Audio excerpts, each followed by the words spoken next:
Let's especially welcome you to today's edition of Global Morning here on Global Television. We're in Abuja, Nigeria's capital.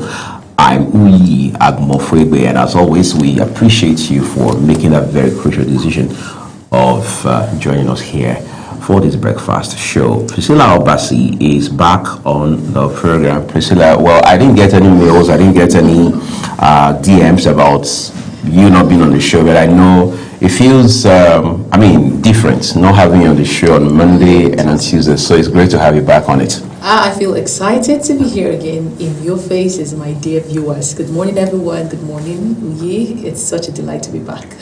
I share that delight, quite frankly, I do. And the weather makes it even more beautiful. For the first time in a long while, it rained yesterday, even though in some parts of the city, there was no sign of rain. I was at work when I got a call that it was raining cat and dog, even though not so much of dogs in my neighborhood. All right, but it rained heavily in some part of the city, and it changed the feel, the weather a little. Someone asked me this morning, how does the weather feel? I didn't know what to say. I just said, well, it's different from yesterday. But I know the heat appears to have dropped a little because the heat wave had gone on a scale that most of us had not seen in a long, long time. And it was becoming disturbing. And by the time the news even came through about the UN Secretary General raising the same concerns around heat wave hitting the world, at least most part of the globe, including Nigeria, I knew it was much more serious than we even realized at the time. Well, when I was growing up, I don't know, I never really liked the raining season. I don't know. Has that changed now? Yeah. Maybe, of course it has. But then, when I was leaving my house this morning, I kind of remembered why, or the whole nostalgia why I didn't like the raining season, just hitting me afresh. During the raining seasons, it's the environment is a bit. So I say the environment because of the kind of roads we have in Nigeria. I think that's a basic concern. Yeah. Right? Because of the kind of roads we have in Nigeria, I mean, it's very difficult to stay to navigate, navigate and all of that. So I just, once again saw the bad roads in its full reality, right. And I just know that we're here again. And this is just the warm up. I mean, this so is just raise on. Do I say better days ahead? Well, we can say that by way of being optimistic. But then the relief it brings is that the weather is cooler, and at this stage of life, where you have children and work responsibility, right. Just in that cool environment, every now and then right. to help right. calm yourself, especially in a country like Nigeria, where a lot is going on. A lot is going on, so it has beautiful blessings. It's also that season where farmers are excited. We don't know how much we would make of the raining season because we hear every now and then of how insecurity has really ravaged some parts of the country, including Benue State. So raining season, I don't know if it really makes any difference because are people really excited to go to the farms? Right. Are they scared? And all the hope that rainy season brings in the agricultural sector. Is it still same reality in the Nigeria of today? So there are lots and lots and lots of things to reflect on when you hear or when you see the rainy season. But we must stay positive. Yes, we must stay positive. I think that's the way to go, quite frankly. All right, because whether we like it or not, the rain is a blessing. But again, like Priscilla highlighted, given the scale unprecedented, I probably should say, was seen in terms of insecurity in several parts of the country now.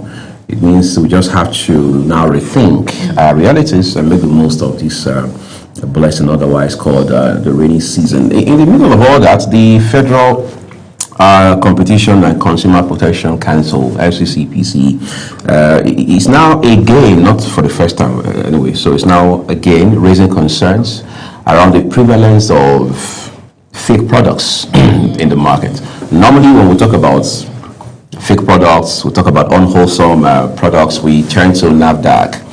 But at some point, there's a convergence of some kind between the mandates of these agencies. Of course, we know NAFDAC essentially focuses on food and drugs and stuff like that.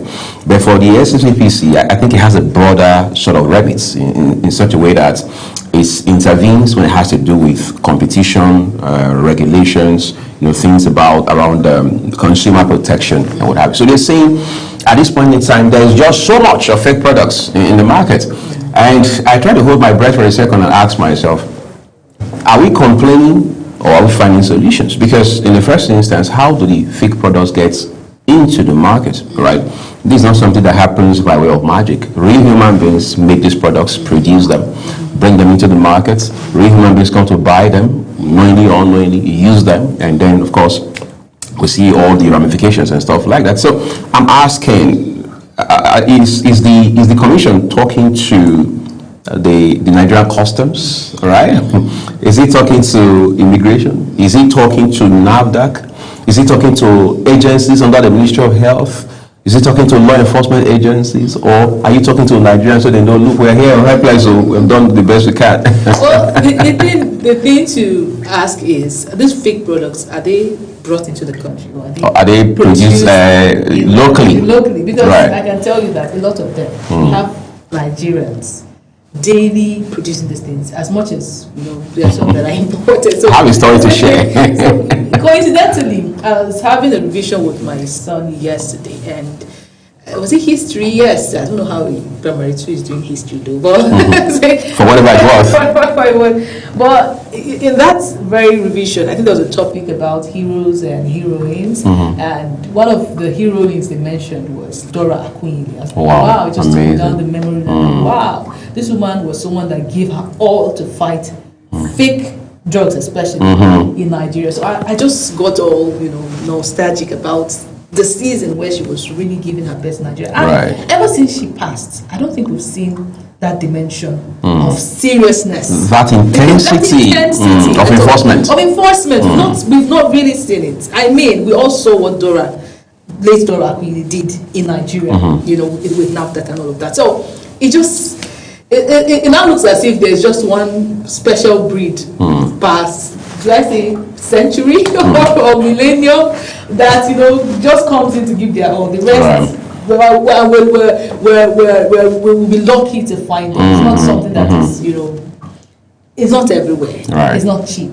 These human beings that are willing to put in their best. It's almost as if you have one in a generation. One in a generation. I mean, I just got all emotional yesterday, trying to navigate that with him, but it brought a lot of memories, and you're bringing this up. So if we had a Dora Akunyili today, we wouldn't be talking about things like this, because NAFDAC itself, like you mentioned, it still, has the aspect of fighting fake products, foods. You understand? It's part of its values. Things that people have to ingest. Ingest into their mouth and all of that. So why are we talking about this? It means that somebody is sleeping. It means that somebody is not working, because we have seen him work in time past. It's not a situation of this has never worked. It's not a situation of this is new. So what changed? What changed? What has changed? We don't have people that are willing to give their all again, and it's really sad. It's not just in that sector. Almost virtually every sector of our country, of our economy, you have people that are folding their hands, goes to work, collect budget. I hope you're not talking to me.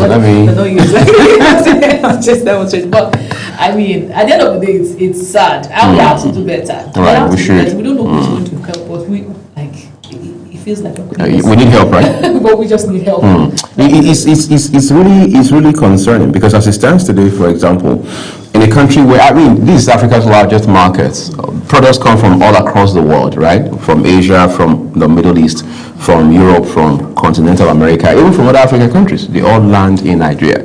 I've heard people, as painful as it sounds, refer to Nigeria as dump sites, including people who mean well for the country. And you don't want to blame them in a hurry, because they've seen it all. They've been here long enough. They've seen, I'm talking about people in their late 60s, 70s or older. They've seen a Nigeria that worked, that really worked. They've seen a Nigeria that has never worked. They've seen a Nigeria that is struggling to work. So they've been there, done that, as I say. Now, back to the story I said I had, right? I lived in a house as a young boy. I was single and young, practically single and young. So it was one of those early years in your life as a young boy when you were renting a house all by yourself. And I have a neighbor who looked all industrious. By every indication, dude was industrious. A few months down the line, I get to hear from a few other neighbors that the whole time this guy had been producing fake body splash or body sprays, body lotion, jelly for hair. That was his line of work. Wow. And he was making a lot of money, until at the point one thing led to another, he moved out of the house and things like that. So I look back many years down the line now, I'm asking myself, how many other people were producing similar things or even different products across this country on a daily basis like he did?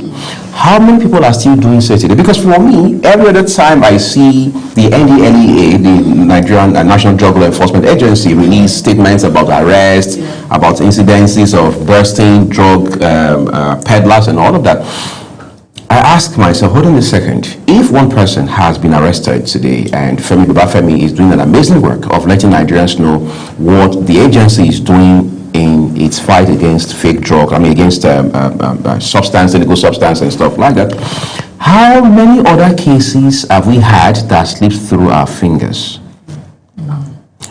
Of course, there's no perfect system anywhere in the world. So these are things we should ponder on. These are things we should be bothered about. We brought a very high-ranking officer from the NDLEA here the other time. Himself a long-standing lawyer, stakeholder, expert in this conversation. He talked about the issues. You'll be perplexed in the course of that conversation. But then you also ask yourself, in a country like Nigeria where we have systemic issues, it's not just that we have issues, we have systemic issues. And you need systemic thinking. You need sort of structural approach to address all of these issues. Because at the end of the day, we also see strife amongst the law enforcement agencies. In real terms, how much of collaboration do we have between NDLEA and the police, for instance, between NDLEA and customs? I'm not saying there isn't at all. I'm saying how much of it do we see? Is everybody trying to take their own glory? Is everybody trying to be their own superstar? Trying to show that I'm the one that got the job done? And then when it goes south, everybody withdraws and denies involvement? Otherwise, it should be there should be a fusion amongst all of these agencies. Otherwise, we're going to come here, talk about fake products. But for me, I think the issue of fake products is such that, if possible, we should declare a state of emergency. Absolutely. Because the president of Indonesia, Widodo, there was a time people called him all sorts of names across the world. They even said he was a human rights abuser, what have you. Some persons even say he was going to end up an international criminal court. What was his offense? The man came into office on the back of a very stern, unrepentant, unapologetic campaign that when I become president, I will have zero tolerance for drugs, these hard drugs by whatever names. And we saw the efforts he put in that direction. So we must be very precise as to how we want to deal with issues around unwholesome products. At the point we said, okay, don't worry, there's a scratch feature, there's a barcode you can scan and what have you. But all of that still has it worked? Is it still operational? Exactly, that's the question. I got a bottle of Fanta some months ago.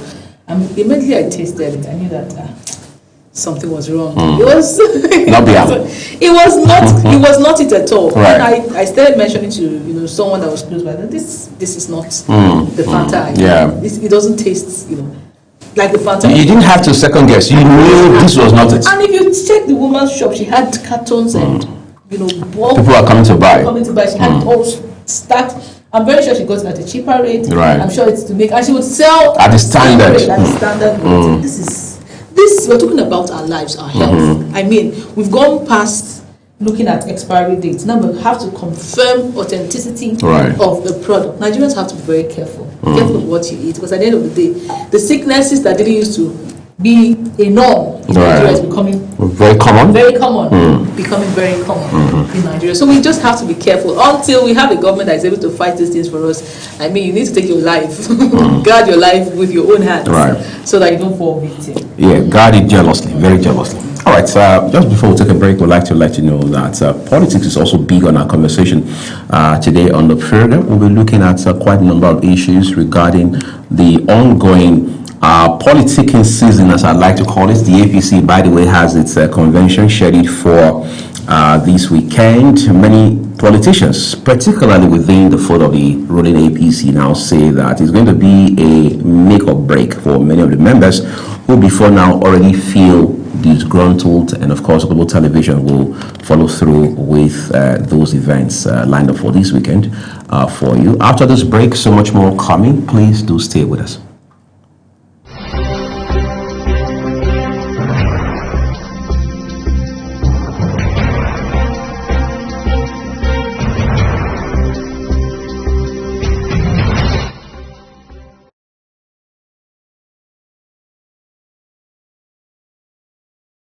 Things are building up real fast now on both sides, ruling party and of course the opposition front.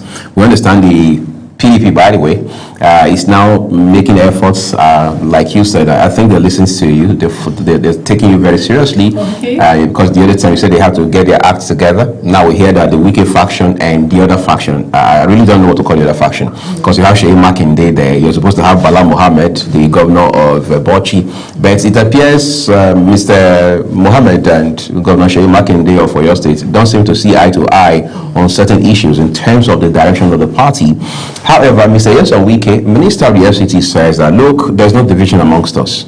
We are reconciling, the process is progressing, and we believe that this will lead to, it will bring to fruition the promise we had made to, again, reunite the People's Democratic Party in such a way that we can make it the formidable opposition it once was. While you don't think that's a possibility, Nyesom Wike thinks differently. Now, that's on the PDP side. On the ADC side, they're also ramping up efforts to ensure that in spite of their own, if you like, domestic problems, they also put their best foot forward going into 2027 general election. The APC is not, apparently leaving anything to chance, because beyond this convention scheduled for this weekend, you realize that it continues to harvest politicians from across the other political parties.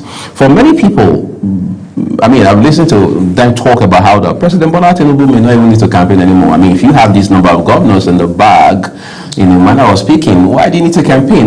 Nigeria governors are powerful, so if you have these governors, it means that at least you're short minimum 25% of votes from all of those states, which again, given our constitution, if you have 25%, what else do you need? And things like that. But President Bola Tinubu appears to be very aggressive and unstoppable right now. Well, it feels like Nollywood. In real life. In real life, it is an interesting, situation in Nigerian political space at this moment, because everything unpredictable is happening. The other day we saw Peter Obi in the north with the Kwankwasia. Unannounced. Unannounced, and we saw all of them hailing him. Right. All of that. I'm sure nobody expected that. Right. So that was. And you didn't mention that he made efforts to speak Hausa. Yeah. Well, of course, he's in Nigeria, so it shouldn't be news. Right. And for a politician, it shouldn't be. We should be used to it. We have politicians that go ahead to marry three major tribes, just in order to and get some political mileage. Exactly. So right. This is just a baby step. Part of it. He will advance. He will advance. Yeah. Well, it is interesting, as I say. Wike, PDP at this moment, I don't know what to expect really, because imagine having this set of humans, people that, if you want to judge them by the past works they have done in Nigeria and look at what they have contributed in real time, what they have meaningfully contributed, I don't know why you would want to rate them. And these are the same human beings, coming together, fighting for unity, fighting for peace. Like they say, can any good thing come out of Nazareth? Maybe. Jesus came out of Nazareth. So we shouldn't close that door. But our fingers are just crossed. Personally, I'm just looking forward to what happens, because with the PDP in particular. The PDP in particular, I don't know the APC. I tell you the truth, in no time, the same drama. It's a common thing. As long as your interest is more of a personal thing, right, it will clash with another person's one. Even if you tend to be unified. The APC are having their convention. One of the dramas that would erupt from the APC is the fact that people are coming into the party to become major stakeholders. And those that have been there building all the while will be neglected. In short, we see it happening. Yes, this will cause issues. Those ones that have been there will feel, of course, disgruntled and want to complain and want to. It's just like the prodigal son and his father. Every party right now in Nigeria has that element of, the prodigal son and the father, because people are living from one party to another. We don't even know which party now is the original party, where they are coming from, because virtually almost all Nigerian politicians have tasted all political parties, be it the ADC that was formerly a different name. We just see a name change, and that is also by the same actors. The same actors. So we don't know who to call the prodigal son right now. We don't know who to call the real sons right now. But it's one of the problems that I foresee happening in the APC. People are already complaining. Oh, we have we are not given the opportunity to buy our forms. Those big guys are just coming to take over. And these big guys, they are not even, if you like, the organic members. They are not legacy members. They're not legacy members. But I'm asking, when they were defending, you guys were happy. Right. You even boasted. Exactly. You need them to brag. You need them to boast. You need them to inflate your numbers. Right. You're feeling like now push has come to shove. So it will keep happening. You will still find the whole drama of political parties. If you like be the winning party, right, you will still find it, because these humans are selfish. Sorry to say that, but that is it. Everybody's there for their interest. That's the typical Nigerian politician. Whatever I can gain, however I can gain, whoever I can gain with. And the moment it is not about you, you cannot even give yourself away. You can't even, allow sacrifice anything. It has to be you. It would always end up in chaos. It will always end up in drama. So we're looking forward to how things unfold, especially with the PDP. I don't know. For me, for Wike, it might be a win for him, because you were once expelled, and right now that's not the case again. They're speaking. He might want to play the big brother role to give himself some credit. If he decides to do that, kudos to him. But we all know that other members of the party would closely watch. Right. Because I don't know where he wants to stand. He's supposed to be an opposition, but you are in full alliance with the president. So how does it make it an opposition? An opposition should mean, we want to take over. We want to be the ones to do it. That is what the politics is. Right. There's no form of alliance. If you want to align with the president, there's no need of having a different party. Come and merge your party together. Right. But if one person in the party is saying, I love the president, the other people in the party are saying, no, I don't think this guy has referred to us. You cannot work together except they agreed. So they always said they agreed. So it's just a drama that will keep unfolding and will keep unfolding until the Nigerian politicians decide to say, my country first before anything else. Wike is the guy who appears to know how to break the rules and get away with it. But let's see how that goes as we march towards 2027 general election. We're taking a quick break at this point to enable us to join Ramsey Enoch Agbo as he brings us heart to heart inspirational.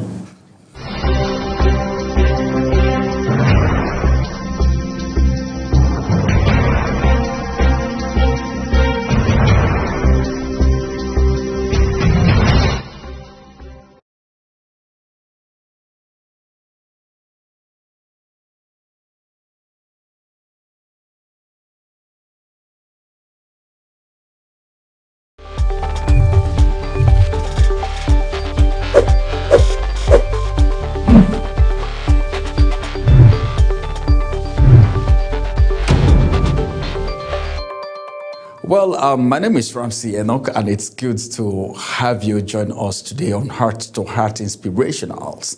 And let's get you inspired, because we value you. You are very important. You mean so much to this generation. Do you know why? Because if anything happens to you on this journey of destiny, it means something has gone wrong with a generation, because you are a potential destiny helper. But then, what step are you taking? All right? Where are you? What are you doing? My name is Ramsey Enoch Agbo. Small steps still move forward. We love big breakthrough. A lot of people want to be big men overnight. They just wake up overnight and they want to be big men, not knowing what it takes to be a big man, to be a big woman. Breakthroughs are things that we are supposed to enjoy, but then, does it just fall from heaven? No. One thing we need to understand is that there are things we need to do to really be successful in life. How much work are you putting into yourself? We need to know that life has so much for us. The truth is this: we love big breakthrough, yeah, that's true, but we underestimate small obedience. Small obedience. And that's the reason you see a lot of people make resolutions and they don't keep to it. You see a lot of people do their to-do list for the day and they are not keeping it. Discipline and obedience to small things. You know, little foxes that destroy the vine. You may think those things are small, they don't matter.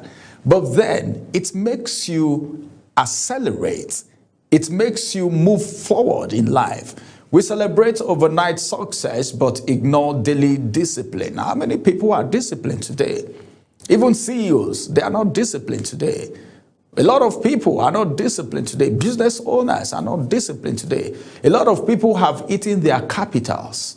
Yes, a lot of people. I know of people who ate their capitals. Some even went into debt. These are people that were making millions. I know.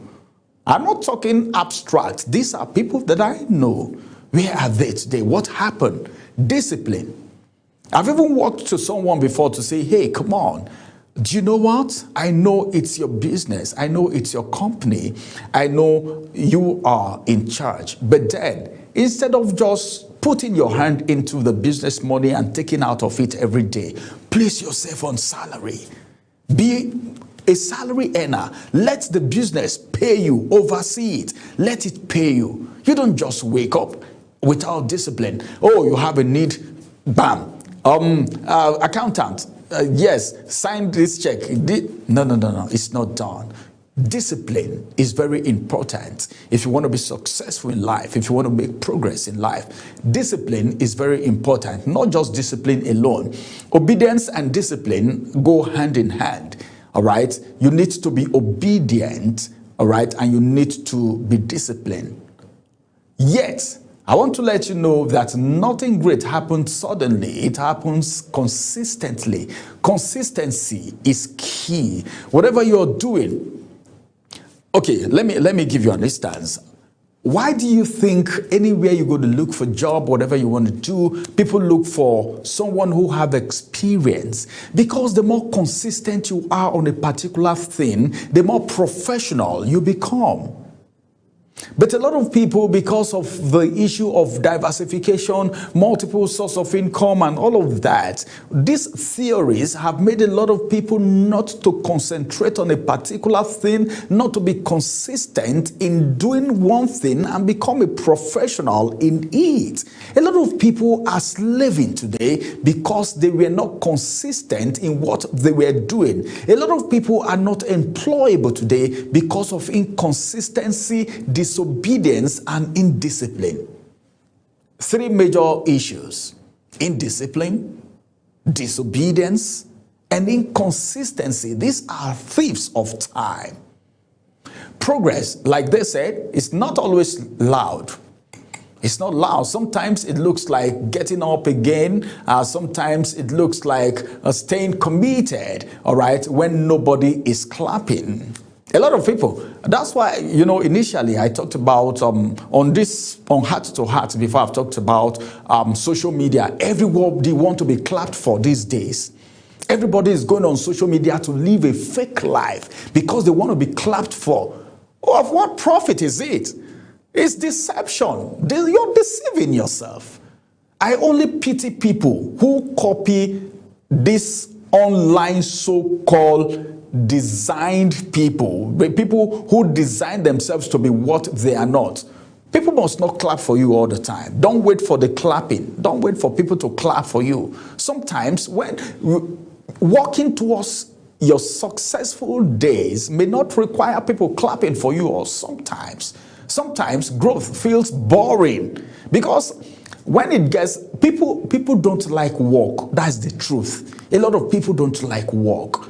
So sometimes when you're walking, it looks boring. When you are striving to be successful in life, sometimes it looks boring because it's just like you're driving on the road and it's only you on that road. You're going, no car is coming from behind, no one is overtaking you. You're just going, only you. Sometimes it looks boring. But boring is where mastery is built. Do not despise small beginnings. Small steps compounds. Small habits accumulate, and of course, small disciplines create massive outcome. Just be consistent in it. Every expert you see today was once a beginner who refused to stop because so many things happen to stop them.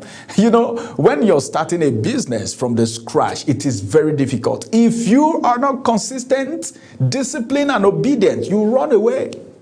Yes, of course. That period, that growing, that incubation period, if you're not careful, you run away. A lot of people have run away from businesses like that. Then when other people start doing it, enduring that boring moment, that lonely moment. Then when they come out successful, they say, well, why did I even leave that business? Because you were not consistent, disciplined, and of course obedient to the rules of the game. Success have a rule. It has a rule. Yes, you need to abide by the rules of the game before you become successful. Breakthrough don't just happen overnight. That kind of breakthrough that you're looking for doesn't last. Yes, a dribbling tap can fill a bucket over time. Don't you know? Provided there is consistency, it's dripping. Pim, pim. All right, let me give an instance. For instance, you get to the hospital and they give someone drip. All right, there is drip on a patient in the hospital. You see the way it drops, pim, pim, pim. It will appear as if it's never going to get finished, but just give it a time. That drip will finish. Everything will finish into the patient's body. But it's dripping. It takes patience. All right. Not because the drops are big, but because they are consistent. It's dropping. Because of the consistency, whatever you're doing, please ensure to be consistent. If you really want to make it, if you really want to succeed, focus on the progress, not the perfection. Celebrate effort, not just outcomes. Show up when motivation is low. You might not see. Let me tell you something. A lot of people don't celebrate upcomings. That period where you are struggling to be successful, when you're struggling to grow, a lot of people just look at the ignore. Some will not even take you serious. And that's why you need to be careful the kind of relationship you keep. I pity for people who push aside people that were with them when they were in their incubation period, when they were trying to become successful in life, the people that encourage them. Somebody may not even give you all the money, but the encouragement coming is enough. Consistency turns into ordinary actions into extraordinary results. Yes, by the time you're consistent, it turns ordinary action into extraordinary results. All right, keep going. Small steps taken daily will carry you further than big intentions that was never acted upon. A lot of people have big dreams, but they never acted on it. Where are they today? They are nowhere to be found. Well, you need to dream big and you need to act on the big dream, no matter how small, on a daily basis. Be consistent, be obedient, and of course, what else? Be faithful to whatever it is you're doing. Many thanks. I'll come on your way again. My name is Ramsey Enoch. Bye-bye for now.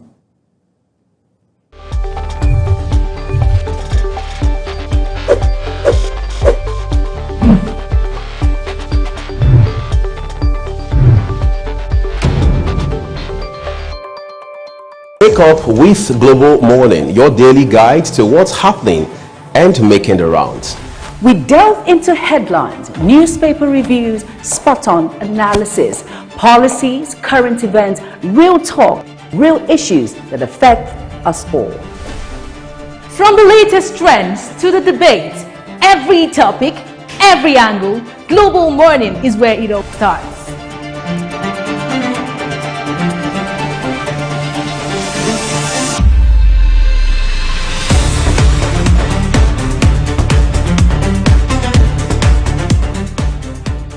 Global Morning, For the latest issues, always on point. watch Global Morning Monday to Friday at 7 a.m., Saturday and Sunday at 8 a.m. on Global Television.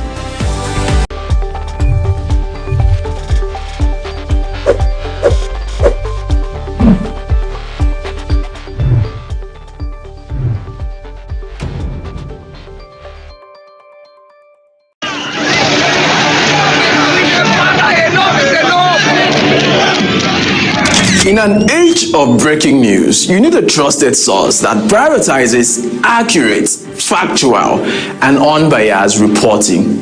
This is AM News, and I am Ubong Usoro.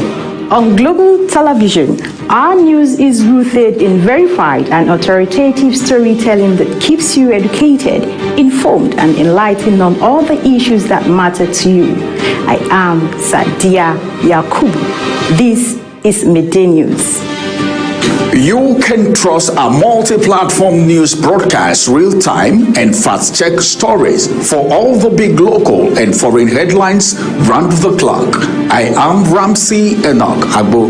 This is News Express. Our array of anchors delivers the news to our teeming viewers, breaking it down with context and perspective. This is News Cycle on Global Television. I am Anieti Patrick. And the flagship news is your hub for the day's most engaging stories. This is News Prime, and I am Jumai Manson. Did you miss any of our news rounds? No worries. Catch up at 10 p.m. and midnight, 7 days of the week. I am Mukhtar Kasim. Global TV is on DSTV channel 365 and Star Times channel 276. We're active across all social media platforms at Global TV NG. Global TV News, accurate and unbiased. I'm Uyi Agmofwebe.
And we're starting with the Punch newspaper. First story on the Punch newspaper, just above the nameplate.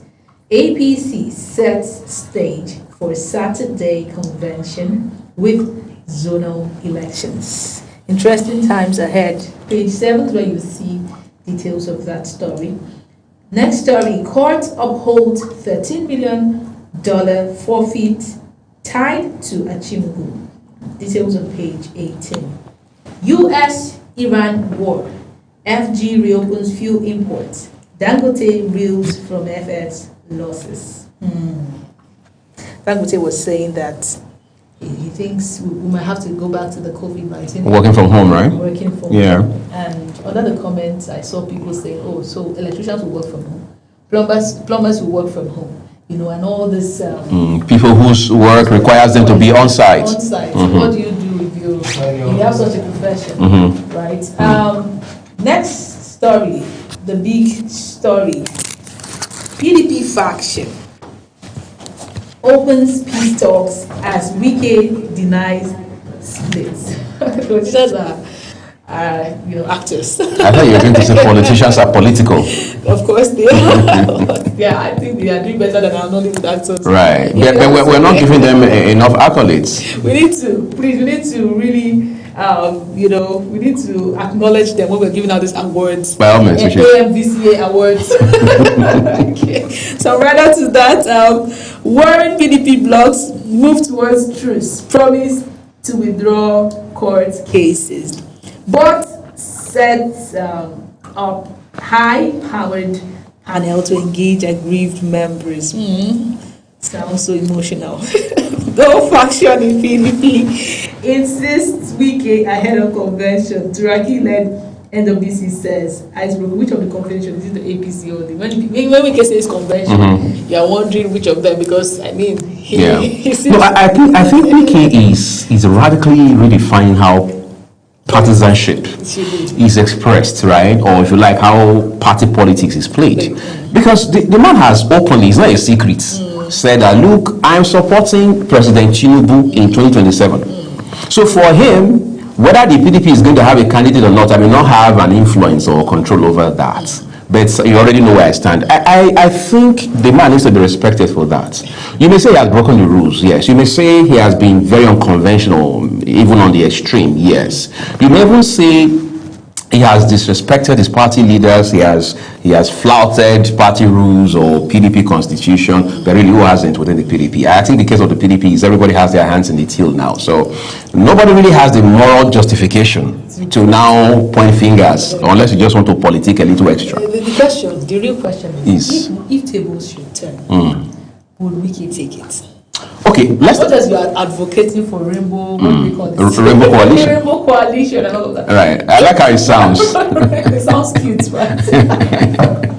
If you are in the position of just a party member, right, and someone is in the opposition, and would you have taken it? Oh, I think that's where you're missing it, Priscilla. Politicians don't think like that. You're thinking like a moralist. There's no morality in politics for politicians. So do we leave anything to go? It's just like someone coming out to say, "Oh, I'm going to redefine how marriage should work." I mean, you don't need loyalty as long as the person you can't be loyal to your spouse as long as the person is not thinking right. You come out and castigate the person and let's make human beings. Let's make their head correct. You're going against a principle, right? And if everybody decides to do that, I mean, we water down. It becomes a chaotic space. Chaotic space. So there are rules, there are principles. I understand that. Okay, the life is not a one size fits all. Right. Some things are not cast on stone. But we must be careful how we make these things bold, because tomorrow it might come back. No, politicians have seen it come back time and again, but they are not learning their lesson, and they, for the most part, seem to be stuck to their guns. I'll give you an example. A time there was in this country, not too long ago, where the issue of autonomy for local governments came up. We had local government chairmen across this country who said, look, local government councils must have autonomy, so they have enough funding to do their own projects and drive development from the ground up, I mean, at grassroots level. A good number of those local government chairmen later moved on to become members of state houses of assembly. Some of them moved up to become members of the House of Representatives. And then the bill came, escalated, and the next thing you know is the same people voted down that bill. The same people who were crying just yesterday that local government must. So for politicians, it is about where you are now, where your interest lies now. So they are always about the now, the now, the now. And that's why you're seeing that the APC is telling the ADC and whoever is in the opposition that, look, don't bother about 2027, let it go, we already have it in the bag. You can go ahead and worry over 2031, because all they are looking at is the immediate one. Let's get this in the bag first, the other ones will take care of themselves. Let's cross this immediate bridge first. And that's the reason you realize that the last thing Wike will be bothered about is what if tables were to turn. For him, there are no tables in the first instance, so nothing is turning. We must be careful of what we endorse, of what we call okay, what we give a thumbs up to. Right. Because the beauty of opposition is that one person doesn't go there and misbehave. If you want to do one party politics, it has repercussion. even if the ADC, the PDP comes together and say, oh, we want to endorse a Tinubu, and it becomes a norm, a tradition with our Nigerian, with our political parties, it has its own repercussions. It does, naturally. There's a beauty of opposition. When one person is not doing well, you call the person out. Else, one person will feel like I got the support of everyone, nobody can call me out. Isn't that a problem? Isn't that a problem, really? Who are you going to really refer to as an opposition politician today? I'm not asking you to answer, but maybe it's something we need to chew on, something we need to reflect on for a while. Again, ironically and very interestingly, is the reason you see President Tinubu commands this sort of unusual respect or influence. Some persons even adore him. The national chairman of APGA was here on Big Talk, engaged by Ubangusero, and the man said he has admiration for President Bola Tinubu. That's the national chairman of APGA. Do you blame him? And he gave his reason. He says, look, this is a man who has been consistent. He has never had to decamp. Instead, he has brought other camps into his. It takes an unusual level of leadership and influence to do that. So do we have a second Tinubu in Nigeria today? We may say yes. Wike has not decamped. He has never defected since 1998 when he joined the PDP. But isn't this a defection we have seen with 1.5 legs in the APC and perhaps half in the PDP? I think it's worse of a defection if you ask me. Because for many people, it is the worst form of betrayal in the history of contemporary politics in Nigeria. But again, like I said, within the PDP, who can really fault him? Former President Goodluck Jonathan, he wrote a book. He came out and even recently again said there are figures, high-ranking figures in the PDP who betrayed him in 2015. And those same people are coming to point figures at Wike. I mean, can we have Keto continually calling Port Black? Anyways, the Nigerian political space is that space where you just have to keep talking until we get it right. But let's go to the next story. I think we're still on the riders of the story. No faction in PDP insists Wike ahead of convention. Turaki led. Okay, I'm taking that. Next story: Akume Alier feud pushes Benue APC to breaking point. Well, it's part of the human nature. Right. Drama. Kebbi attack. Gunmen kill 10 security officers. Details on page 18. 24-year-old Nigerian jailed for life in UK. That's a sad one. Details on page 8. Page 5. UK leads as Nigeria's capital importation hits $6.4 billion. Those are your headlines for the Punch newspaper. Next port of call will be the Nigerian Tribune, and Uyi takes us through that. All right, thank you, Priscilla. Top right first of the front page. Courts notifies CBN's Union Bank takeover, orders reinstatement of former board. Court orders final forfeiture of $1.3 million linked to Chimugu's company to federal government. Final forfeiture. There had been an interim forfeiture, but now there's closure. All right. Consumer products must be labeled in English. FCCPC warns manufacturers. And a big one, PDP crisis. Turaki Wike Group's softening stance. Two riders with the headline: we have broken the ice. Turaki convention won't prevent reconciliation. Wike. And then, left corner of the front page. NBA condemns Sowore over misuse of courtroom. Court shifts El-Rufai's $1 billion rice suits against ICPC, Inspector General of Police orders. And then a bit of health for you as well. Worsening financial conditions accelerates memory loss in older adults. Of course. I mean, it is it's a no-brainer, right? Of course. Well, it is well. Federal government defends OPL 245 settlement, accuses critics of misrepresentation. ADC World Congresses hold April 7, convention April 14. Rising fuel prices, Petron, federal government to alleviate hardship of Nigerians. Those are all the headlines coming through the Nigerian Tribune this morning. Do well to read up details for yourself. Our next port of call is the Guardian newspaper. Okay, thank you very much. On the Guardian newspaper, first story above the name, below the nameplate. Travel agencies decry 1 billion naira yearly loss to foreign airlines sanctions. Details on page 3. Nigerians borrow to survive as 30% earn below. Is it 30%? Who did the statistics? Because You think it's questionable? it is 30%. And below 100. Just 30%. Well, we need to look at the elements in the analysis, right? We need to. Details on page 2. Union Bank status unchanged, says CBN, despite court ruling. Details on page 4. And now to the Star story.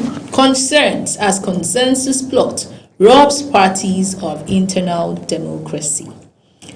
Next story. NBA Showore, Bike abuse of courtroom etiquette. Details on page 5. 50% of executed projects vandalized, abandoned. NDDC laments. Details on page 7. PDP leaders open to peace pact, assure Nigerians of 2027 readiness. This new peace now is led by Wiki, obviously, because his convention will still hold. He says there's no friction between the convention and reconciliation efforts. So this is to say that other factions are invited to the convention. Balance. Wiki's convention. Well, a Wiki-led factions convention. Wiki-led factions convention. Right. You know what that means, right? I think the PDP will tell us in due time. $6 billion CapEx gap may stall higher oil output push crude delivery to Dangote. You want to find out what that means on page 6. NSIB condemns alteration of aircraft data, reorders by airlines. NSIB condemns alteration of aircraft data reorders by airlines. Details on page 4. Cleric decries terrorist attack on churches, worshippers. Details on page 29. Finally, ADC decries rising insecurity, 6 better country. You want to find out details on page 29 still. Those are your headlines for the Guardian newspaper. Next point of call will be the Vanguard newspaper. All right, so let's move there now to bring you those details real quick. Here it says, first off, top right corner, there's even one above that. It says how U.S.-Iran war drives crude oil prices up 85% to $130 per barrel. Those disturbing details are on page 20 of the Vanguard newspaper today. Then you have a top right corner, terrorist ambush. Troops killed 9 soldiers, policemen in KB with 1 rider as gunmen demand 1 billion naira ransom to free 8 Kwara abductees. 1 billion naira. Middle East crisis. U.S.-Iran offer counter proposals to achieve ceasefire. South Africans target Nigerians. Okay, there's a kicker to that. Anti-immigrant protests. South Africans target Nigerians. Others call for stricter border control. You know, they started these protests across South Africa. South Africa, but then more so in a place like Durban. They're saying that Pakistanis, who else? Mexicans, Nigerians, and people from a few other countries are coming to take their jobs. All right, and they're not comfortable with that. The South African government is saying that at least 3 million immigrants live in that country, which represents some 5.1% of the entire population. And they are saying that this is not good in a country where you have 30% unemployment rates, which is quite high, quite disturbing, and things like that. But it takes you back to a few years ago when we had this xenophobic attack in South Africa. I dare say attacks, really. And somehow the South African authorities and the Nigerian government found a way around it, and then we thought that would be the end. But again, we're coming back to the same old now, and we hope that both governments will be proactive enough to move real quick to end this. You don't have any plans going to South Africa, do you? Well, I think all of this should be an indication to our governments that we are doing well. They should try to make our environment conducive, because I mean, how we go to different countries to almost take over their workforce, it makes them feel threatened. Exactly. It shows that we're capable. It shows that we have what it takes. Therefore, what's wrong? Therefore, what is wrong? Why are we running? If we make Nigeria a conducive and, habitable place, I mean, you know what can come out of it if we go out there to pour in everything we've got, our labor, our skill, our talent, our everything, we're pouring it into another man's land, threatening citizens of. You cannot blame the South Africans. You can't blame them because, I mean, one thing that their government can do with all of this is to reinforce their workforce, train them better. If you need to get these Nigerians to equip them just for the time being, I mean, make them capable. Because at the end of the day, every country wants to see their economy blossom. They want to see growth. And you cannot be sentimental about, progress. Sentimental, rather, about progress. So, you don't want to say, oh, this is my people, let me just allow them, and they're not giving you the real deal. You might want to employ hands that are more capable. So why not train your people, make them better, make it as logical as it is, explain it to them, let them know that this is why we're giving it to these guys. If you guys can step up, why not? You fit in the shoes. And our country, our government has their own job to play. Well, I don't know if I'm talking to the air because sometimes you talk and talk. No, we have you on record now, Priscilla. I can assure you that, right? But let's make some real progress on the front page of the Vanguard newspaper this morning. The star headline reads with a kicker: 2027 Makinde Wike camps move to save PDP with 2 riders. Accompany that headline. The first one tells us those working against reconciliation identified, flushed out. That's according to Turaki. Makinde Bala stakeholders gave us a mandate to reconcile NWC source. 2027, all 6 geopolitical zones rally behind Tinubu as APC holds congresses. Court notifies CBN's takeover of Union Bank, says regulator acted beyond powers. The regulator in this case is the CBN, obviously. All right, then the kicker here, Ogun 2027, 11 men, 4 women battle to succeed Abiodun. You find those details on page 11. It turns out that's all we have for you here on the front page of the Vanguard newspaper this morning. Our penultimate paper is the Nigerian News Direct. Okay, on the Nigerian News Direct, first story above the nameplate, Dangote Refinery forced to buy crude from international markets as domestic crude shortfalls persist. So why are we having a shortfall? I mean, why?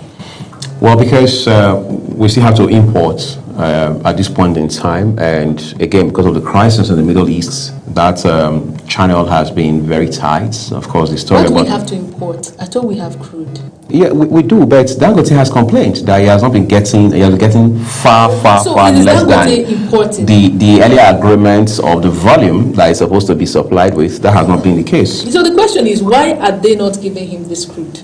Because I believe the politics of the industry. I believe we do have what Dangote do. The CEO of Dangote Refinery, incidentally, was on national television yesterday, and this was one of the areas on which he lamented. So at the end of the day, he didn't lament. He talked about it. we are the ones making life difficult for ourselves because Dangote has complained over and over again about not giving enough sufficient crude that he would need to refine. Right. And we are crying that we don't have fuel. We're crying that, some people will come out to defend the government and say it's not Tinubu that is causing this scarcity. It's because of the wars, the Middle East wars, every other country. You see them showing you videos of India buying fuel and the whole queue. Right. And, they give you pictures of all these other countries. And we have Dangote in our country saying, give me crude.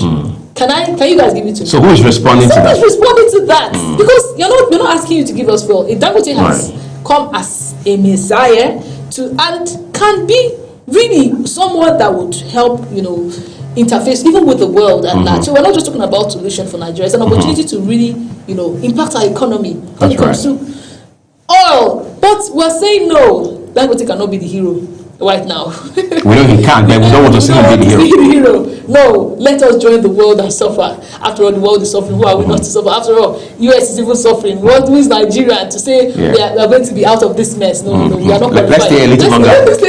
So it is is it not obvious? It's not obvious that it is the government that is hindering our progress. It's not obvious that it's the government that is making this thing expensive. If Dangote has enough crude, I don't think the price of fuel will skyrocket where it is right now. So, is this rocket science? Why are we making it look as if we are all, low brainers? I think the thing is we are over politicking with this whole issue. Of course, Dangote has complained right from day one. At a point, he said he was even frustrated enough to let go of the refinery, that if anybody was interested, even though some person said, well, he was talking with, as they say, tongue in cheek, but the mass frustrations have never been hidden right from day one. But again, Nigerians will suffer for this for as long as we do not do the right thing. Well, let's leave that for that. Court orders reinstatement of Union Bank Board, voids CBN dissolution. Details on page 8. The country just a condition of drama, left, right, center. OPL 247. Federal government replies Atiku. Says those opposing deal are driven by selfish interest. Okay. Next story. Yobe State leads as Nigerians pay 1,051 for PMS in February. Market sustainability, not power generation, bane of Nigeria's power sector. And that's coming from the NEC chairman. The power supply has been badly epileptic. It's been the worst I've seen since I was born in Nigeria. Right. And it's happening in the Bola Ahmed Tinubu administration. I don't know what to say. I just leave that for that. But those are your headlines for the Nigerian News Direct. Can we take any more? Incidentally, that will be our last paper for you here on the program this morning. As always, we'd like to remind you that the headlines we bring to you here across all the papers that we do present to you, they are just exactly as published by their respective publishers. Global Television as a broadcast media outfit or the team on Global Morning does not in any way contribute to them. We'll take a break now. Up next is Social Buzz with Ogochukwu Mobuna.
At Witchtech Cables, we don't just make cables, we deliver excellence. Our products are built with advanced technology, trusted for their unmatched quality and durability. With a wide range of cables, swift delivery, and continuous innovation, we stay ahead of the market demand. We are proudly Nigerian, fully indigenous, yet world-class. Backed by a professional team, strong technical support, and a deep commitment to customer satisfaction. Witchtech Cables is more than a brand, it's a promise. Witchtech Cables, quality cables better than the best.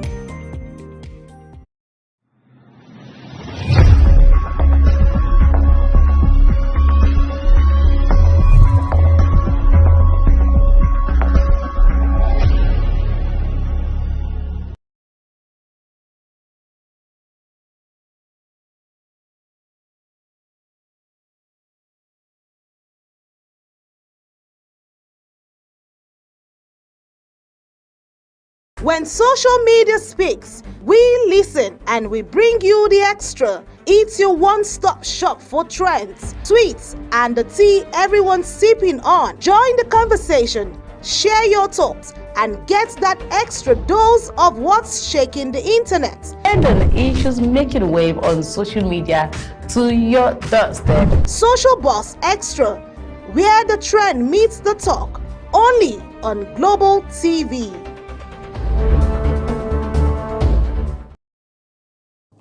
Good morning, Nigerians and viewers around the world. It's time to look at buzzing issues on social media. Nigerians have been grappling with persistent power outages in recent weeks, raising concerns across homes and businesses. Now the federal government has responded with the Minister of Power addressing the situation and offering assurances of improvement. The Minister of Power, Adebayo Adelabu, has apologized to Nigerians over the continued poor power supply experienced across the country. In speaking during a press conference on Tuesday in Abuja, the minister acknowledged the widespread outages and the discomforts they have caused citizens. Electricity distribution companies, also known as DISCOs, has attributed the decline in power supply to limited gas availability for thermal power plants. Adelabu noted that the situation has been worsened by the dry season, which has led to increased demand for electricity, especially for cooling purposes. He, however, assured Nigerians that steps are being taken to address the challenge. According to the minister, efforts involving improved gas supply and repairs of critical infrastructure are already in progress. He added that the electricity supply is expected to begin improving within the next 2 weeks, following commitments from gas suppliers and ongoing technical intervention. Let's take a look at the video. That for this temporary issue that is leading to hardship being experienced, especially during this dry season, where there is so much heat everywhere, where businesses are also being affected, where schools are being affected, where industries are being affected. It is not our wish to find ourselves in this situation, but it's some factors that's actually beyond our control. But we are not relenting. We are working on it 24/7 to make sure that we go back to the trend, to the trajectory of 2025, whereby you praised us, whereby you commended us for a good job well done. And we can imagine if we could provide such service in 2025, this is 2026, this is when we'll be willing to even do more, to even do better, as we are close to the election year. So, except that we cannot help it, that's why we find ourselves here. But I can assure you that in the next few weeks, all this will be over. Power generation will improve, transmission will improve, distribution will improve, and that 6,000 megawatts will be achieved before the end of this year, and Nigerians will be better for it. Thank you very much. So before coming from here. All right, so that's the minister there, Adelabu addressing press about the recent power failure in Nigeria. So let's take some comments from social media as regards this topic. And the first comment is coming from Anonymous. And Anonymous says, can't lie, last year light was booming. My gen used to do cool starts sometimes 2 weeks in my estate, lights no go blink. If it goes off, it comes back on immediately. It's like the praise was getting to their head and they just wanted to show their wickedness. Come on, Anonymous. After saying good things about them. Anyways, we experienced this, but it's becoming too much. Recent times we've seen the grid collapse like over and over and over again, just almost 3 to 4 times just in this year 2026, and we're just 3 months into the year, and we've seen grid collapse over and over again. We begin to ask ourselves, what exactly is going on? What is going on where, and who can we even hold accountable for this? Well, let's take second comments from this, and it's coming from Fikuna Demi. And Fikuna Demi says, the power failures stem from a deep funding shortfall across the chain. Distribution companies collect far less than the bill due to low tariffs, theft, and weak enforcement. So they pay only about 35% of what generation companies invoice each month. This leaves GenCos owed around 6.8 trillion naira, mostly unpaid since privatization. GenCos then fall behind on gas bills, so suppliers cut deliveries to thermal plants, which makes up 70% of output, down to just 40 to 43% of needed volumes. Without steady cash, nobody invests in new plants, pipeline repairs, or grid upgrades, and the cycle repeats. Government subsidies try to bridge the gap, but never cover the full cost while debts keep growing by roughly 200 billion naira monthly. The result is plants running below capacity, frequent outages, and no real improvement despite promises. Wow. That this kind of a very rich comments, giving us a broad insight into what exactly is playing there in the power ministry, the Ministry of Power. And then at this point, if we have to look at it this way and we say this is how it is, then we are really running on a very low input. It is very, very low. Because if you look at what is going in and what is coming out, it's not the same. We don't have the same. And a lot of persons, you see people like in the comment section, they'll tell you, how come we are the ones supplying so and so country lights, we supply so and so country lights, and we don't have frequent lights in our country? What's happening in that space? I always say that Nigerians, we lack accountability and no supervision. And because nobody supervises anybody just go ahead to do whatever it is they do. Don't just disburse fund. Make sure that you supervise it. Make sure that like a close supervision, because if you don't do that, at the end of the day, we find out that we don't get the perfect result we are looking for. The reason why you disburse that fund is not going to come back to you. There will be no perfect result. There will be no positive result. That's the word. There's no positive result as to the reason why you disburse the fund. So I think we should actually carry out supervision. We don't supervise. We lack it in this country. Supervise like thoroughly. Mark these people. Make sure that they carry out the reason for this fund is actually carry out, and they meet the reason for the disbursing of fund. All right, let's take one more comments from social media as regards this, and this one is coming from Aliu Gomez. Aliu Gomez says, "We deserve intelligent politicians in this country. How could a person in government office come to tell us a situation is not within their control? Aren't there some words you should totally avoid using? This is you confessing your incompetence to the public. If this situation is beyond your control already, why not resign?" All right, so much.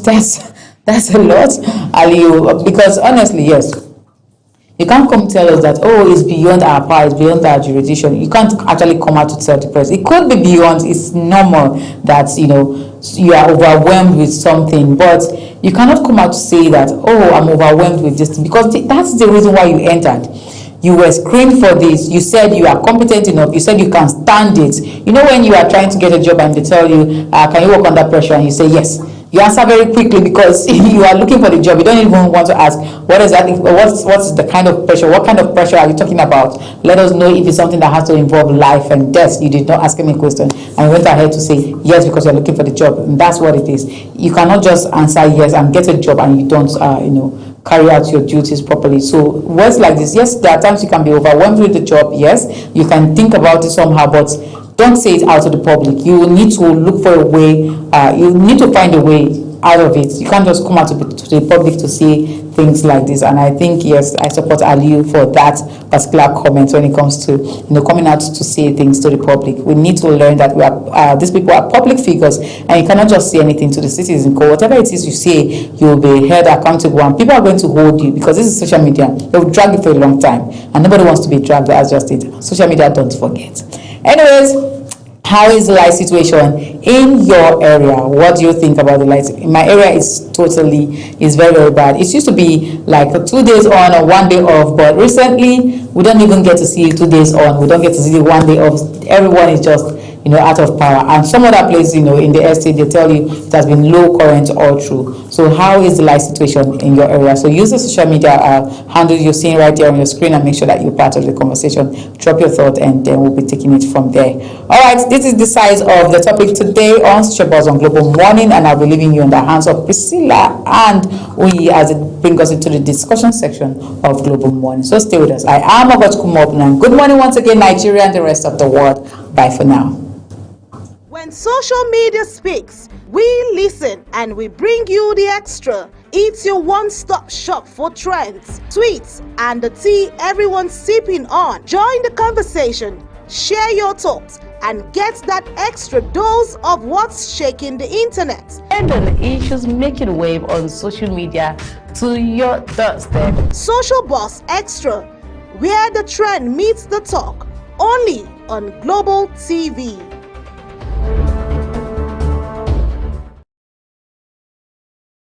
Wake up with Global Morning, your daily guide to what's happening and making the rounds.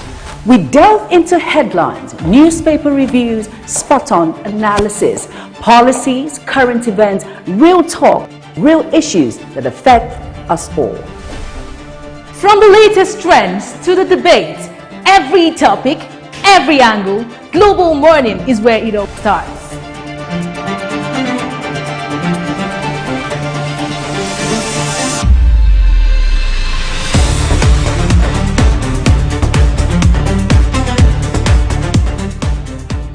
Global Morning, For the latest issues, always on point.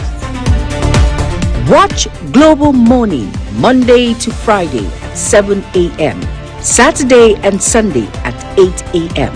on Global Television.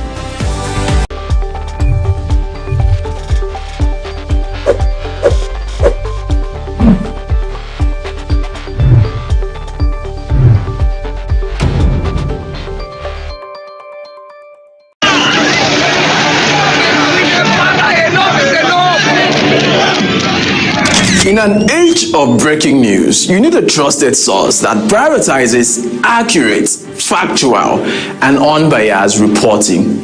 This is AM News, and I am Ubong Usoro. On Global Television, our news is rooted in verified and authoritative storytelling that keeps you educated, informed, and enlightened on all the issues that matter to you. I am Sadia Yakubu. This is Midday News. You can trust a multi-platform news broadcast real-time and fast-check stories for all the big local and foreign headlines round the clock. I am Ramsey Enoch Agbo. This is News Express. Our array of anchors delivers the news to our teeming viewers, breaking it down with context and perspective. This is News Cycle on Global Television. I am Anieti Patrick. And the flagship news is your hub for the day's most engaging stories. This is News Prime, and I am Jumai Manson. Did you miss any of our news rounds? No worries. Catch up at 10 p.m. and midnight, 7 days of the week. I am Mukhtar Kasim. Global TV is on DSTV channel 365 and Star Times channel 276. We're active across all social media platforms at Global TV NG. Global TV News, accurate and unbiased. I'm Uyi Agmofwebe.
At Witchtech Cables, we don't just make cables, we deliver excellence. Our products are built with advanced technology, trusted for their unmatched quality and durability. With a wide range of cables, swift delivery, and continuous innovation. Wake up with Global Morning, your daily guide to what's happening and making the rounds.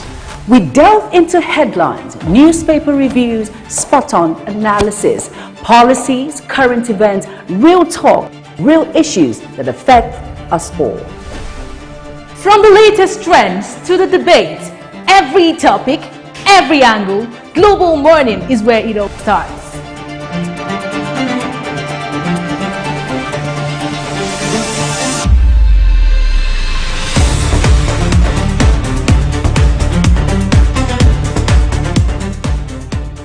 Global Morning. For the latest issues, Always on point. watch Global Morning Monday to Friday at 7 a.m.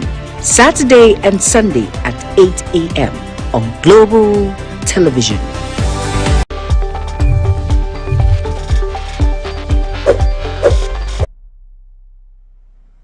Our language, our vibrant culture and colorful tradition, our industrious and hospitable people. This is Nigeria, a nation that prides itself in abundant human and natural resources. From east to west, north to south, we sparkle, we shine, we have a common bond. Fellow Nigerians, let's do away with ethnic, religious and regional sentiments that divide us as a people. God has blessed us and empowered us to find strength in diversity. Let's make our faith and way of worship our source of unity as we build a nation that stays united. Nigeria, together today, together always. This is a public announcement brought to you by Global Television.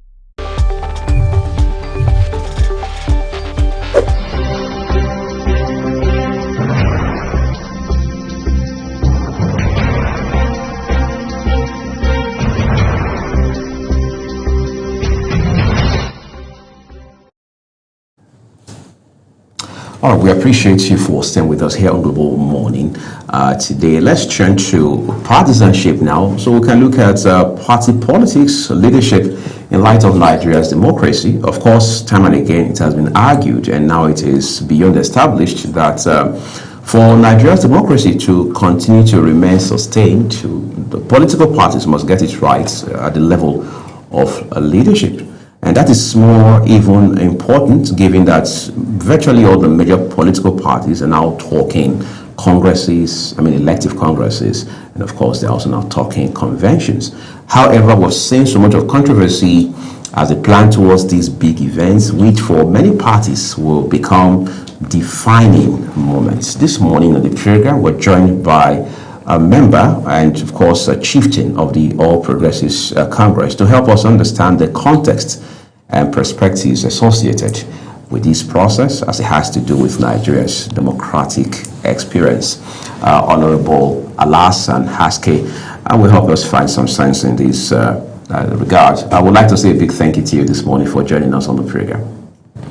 Good morning, viewers. Good morning, Mr. Uwe. Great.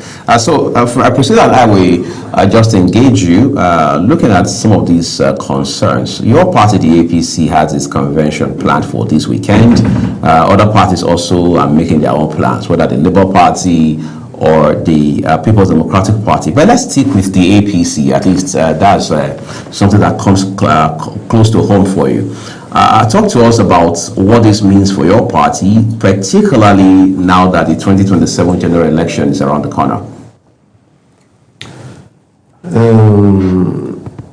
As we all know, each political party must have its constitution, and it is through the constitution that they have all it takes on how they intend to govern the party, extended to when they were able to have governance. So, as at yesterday or before, as at 2 weeks back, my party was able to conduct Congress at the ward level and local government level to the state level.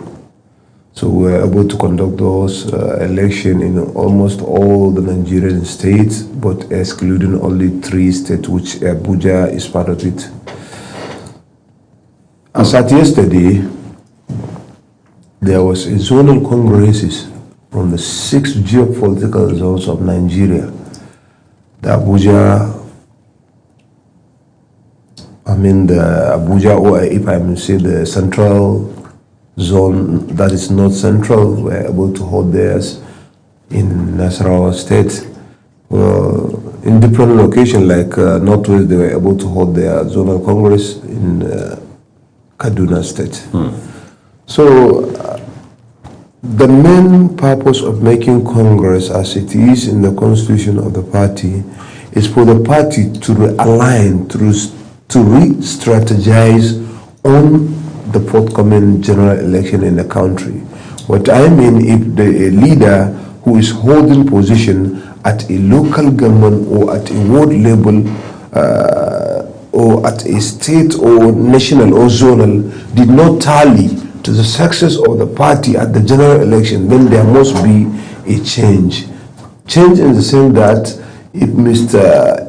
A is coming from different zone and our president is coming from different zones, so we need to substitute those positions so that other Nigerians from the zones can be able to feel the sense of belonging by the party, that the party carried them along. So this is what is all about this election. And more especially how it used to happen is that there are due process on conducting these congresses right from the 6th level, if I may say, that is the ward, local government, although there is a polling unit, a school, coming to the ward, after ward, then you go to the local government, from local government you go to the state, from state you go to the, from zone to the national, which our National Congress is going to hold from tomorrow, Friday, to Saturday morning. Okay, I want to ask, from everything that you said, or all the activities, the congresses that have held at ward levels, you know, even state levels and zonal levels, as you mentioned, how would you really describe the outcome? Do you think, you know, everything is going well? Priscilla, I always like to look at Nigeria before anything. Yes. Nigeria first before my party. And I think when we look at how things happen to our party, I can say it is a little bit fair. But I see no reason. As I'm speaking to you now, I'm an aspirant for the state party in the FCT. But the mandate for me to go and buy form to contest was not given to me and other aspirants. So at this level, I don't know what my party is trying to say in the FCT. Where is the democracy? And some others, 2 or 3 states, including the FCT. But anyway, no matter what it is already there in the constitution that there should be an election or a consensus. But a consensus has to be built based on merit, based on understanding and listening ears to the aspirants and the people. So I'm appealing and feeling that probably the party can look into that and do what is right. Because Nigerians, all their eyes are on the system, on seeing how things should be done. As I can see yesterday, I think some people are feeling that they were left behind and they can no longer be part of either the APC or so, like the former aspirant of Kano State Governor under the platform of APC. That it is there in media that president is looking for him helter-skelter through phones. He cannot reach him in order to tell him not to join the Concosia factions. So things need to be done well in order to strategize to lead the party into the winning. Yesterday was also the North Central, you know, Congress happened in Nasarawa State. I don't know if you were there, but would like to hear details of everything that played out in Nasarawa State. Actually, what happened in the North Central zone is most of them nothing like election, but affirmation of most of the escorts that are in the zone. It's only 3 positions that were substituted. So most of them were able to return elected or consensus. This is what happened at the central, and almost I can say that something happened in the northwest. So most of the process are mostly consensus.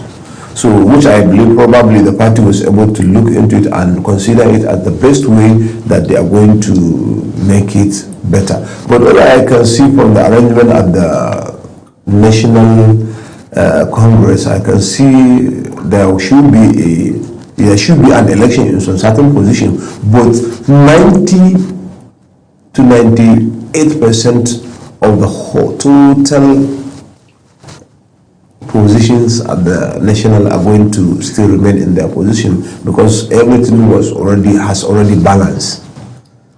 Balanced in what sense? Are you saying things have already been pre-planned? Are we not supposed to see a real-time election happen at the Congress? Yes, that's how it should be, but election is in a situation whereby a pre and fair chances was given to each and everyone that has interest to contest in a position. But if there was no more aspirant in some certain position, so there should be, for the person that is occupying the seat and he has interest and the party has looked into it that it has balance, so they don't need to, they should just tell you to remain, if you have applied and you were able to buy the form and go through the screening, you were not found, unwanted, so they should just carry you along so that you remain in your position. Actually, this is almost what is happening, or what I can sense from the activities of the party. I was going to ask you this just before Priscilla jumped in a while ago. As of today, I've spoken with members of your party on television, off television.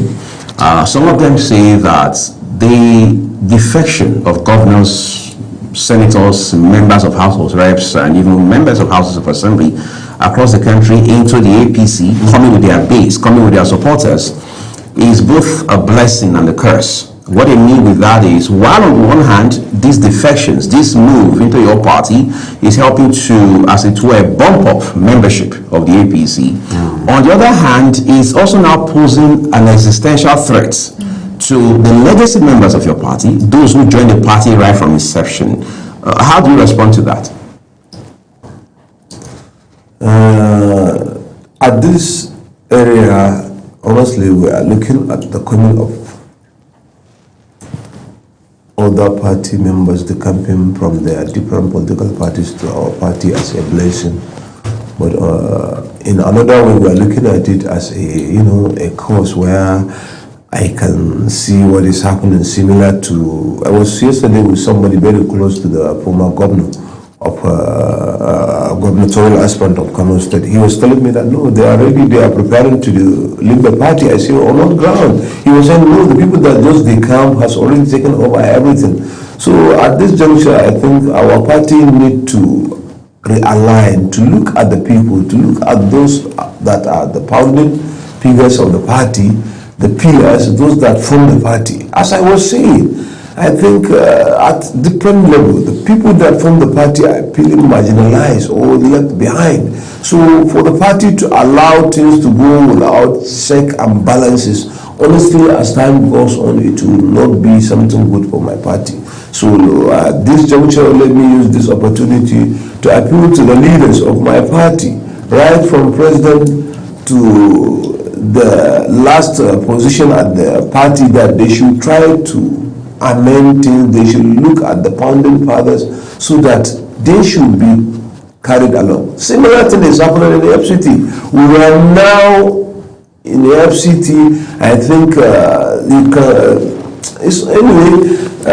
honestly, it is not something well for the party, because the party is more of the people that just decamp, not considering the people that brought them to power and to the victory, which is very unfortunate. Okay, there seems to be a terminology now used by political parties. I don't know if it's peculiar to a PDP, but there seems to be a rainbow, what was it called? Rainbow coalition. Rainbow coalition, and we've heard that term. It's quite new in Nigeria's political space. It's a new phenomenon, if you ask me. But I don't know how well your party is, in tune with this and how well they want to align with this ideology called Rainbow Coalition. I believe the Rainbow Coalition is, looking at the bigger picture, serving the people, forming alliances with those that really matter, or those that, are of good, how do I put it? But those people that will bring the victory eventually, that is Rainbow Coalition, getting this alliance and forming it with them. Do you think party should, play this kind of politics? Do you think this is ideal, or is it against the principles of party politics in Nigeria? Nowadays, our parties in Nigeria are looking, I'm sorry to put it this way, that the way they are looking at it, democracy, they call it damn all crazy. So you cannot say this is what the PDP is doing and this is what the APC is doing. Anyone that was able to have power or chance to govern, he will try to play the same way that the other is playing. We are forgetting about the ethics, principles, manifestos, missions, and visions of the party. We all just run things the way we like, which I don't think it is fair. I'm looking at my party as a party that has all the people that were able to fight PDP, do to one thing or the other that destroyed PDP, but we are still making the same thing. Let me give an example, a clear example. People from our party, APC, for a long period of time are trying to see the National Party chairman. But the National Party chairman was able to hide himself. He is not ready to listen to anybody that from the party that has served the party for a long period of time. But unfortunately, one day we just see a decamping former senator from the FCT. He was there just there laughing with him. So he was telling the FCT party people that no, they are no more important. This is the only person that is important, which I think it is not good for the party and it is not good for the system. You have to carry those that carried you along. You have to consider those that build the party, those that stay in the party, those that form the party. They need to be considered, they need to be prioritized. If you ask me, I would say Nigerian politicians are, I don't want to say self-centered, but somehow the interest of the country is far-fetched. Most times it's more about how I can be the one to bring the change. We don't see teamwork, we don't see Nigerian politicians pushing a particular person, in as much as that person will still be able to bring the change. So it is more of personal interest or, self-centeredness at the end of the day. Do you think we can go beyond that? And is that really what we need when we talk about democracy, when we talk about bringing the change in our country, when we talk about moving Nigeria from where it is to where it needs to be? We have seen the PDP in leadership. We have seen, APC also in leadership. And in all of this, if you ask a typical Nigerian to come out and tell you what they think, they would say Nigeria has not grown. They would say we're not where we need to be. They would say the hardship is still, it still continues. So when will Nigerian politicians, decide, make up their minds and say, it doesn't matter who does this. As long as this person can deliver, can we just give him his blessing? Is it that Nigerian politicians don't trust themselves? Is it that we look at this, another politician as someone that is incapable, regardless of the fact that they're in the same party with us? Why are they even in the same party with people that they don't trust in the same place? Why are we at rivalry with party members? It means that we don't trust ourselves, and it means that you cannot deliver. So as long as I cannot have a party member that I can trust, I don't think we should be in the same party, if you ask me. I would like you to comment on that. Well, at this juncture, I don't think the problem is from the politician. The problem is from the Nigerians. Okay. The problem is from the Nigerians. And the only way we can put things in order is when we have done it at the right way. If someone can come up with a bag of money and pay you people, you never expect him to consider you or do anything to you Nigerians. We have to stand for someone that we trust. There is no any way that this process indicates you must use money in order to get what you want. Let us try and mobilize ourselves within our polling unit at ward level, at local government level. Let's do it from the ward level to the local government level. If Nigerians can be able to find someone they have trusted, they can be able to be with him form the structures for him, as similar as political party or above the political party. They mobilize, they stand for him, he must stand for them. But nowadays, people are more from who you come and what you have shared. They don't mind whether you are whatever atrocities you commit and make money, you bring that money, they will not checkmate that. We have to look on people that has caliber. We have to look on people that has merit, the people that has Nigeria at heart first. I have said it before I started this conversation that any politician, and most of the politicians are aligned with their party ethics or personal interest, not forgetting that Nigeria is the first interest that you should have, because political parties can change. You must have Nigeria, then Nigerians, because Nigeria must be then the Nigerians. But unfortunately, Nigerians are doing something that I can say, I don't care. Yes, the policies of I don't care. Nobody cared to organize themselves at their ward level to the local government to protect their interests. So the interest should be with those that have the interest on the system. The way politics happen is it starts from the party. There's something called primaries, and at the end of the day, the party presents a member to the public. Whatever money buying, I think it starts from within the party. My question is, on what basis, how do parties make up their constitution? How do they even bring in members? How do they allow members to stay in that party? Members that cannot be trusted. Because whether we like it or not, it is what is presented to the people that they eventually accept. Why can't the people present what they want? So the people can present a candidate. Of course. What is let me give you the process. The people can present a candidate by doing an alignment of sourcing voters card and details from different angles. Let's assume you in your ward, you can be able to mobilize up to 1,000 or more than 1,000 supporters. So when you are able to garner those support for your aspirant, you met with your party chairman at the ward level. This is the person that we need to be our member, House of Assembly, member, our local government chairman, or member, House of Reps. If your party need to win this election, this is what we want. If your party is not ready to give him, we are moving to party B or C. So with the kind of populace that you have on the ground, you can be able to mobilize yourself and take control and charge of your activities in your local government, in your ward level. But people are not ready to do that. People feel like as if they don't have stake on it. No, not stake. But a lot of Nigerians don't feel like they are empowered to do that. I think they are empowered. The Constitution has authorized them to do that. Honorable Haske, I'm very sure the Nigerians, the viewers watching right now would look at you and say, this man means well, this man is talking what the ideal should be. But then, that's the best it gets, all right?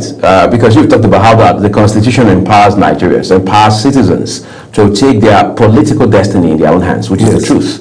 But the truth, unfortunately, is not what the reality is today. You are a member of a political party. In fact, your party is the ruling party as it stands today in this country. Okay.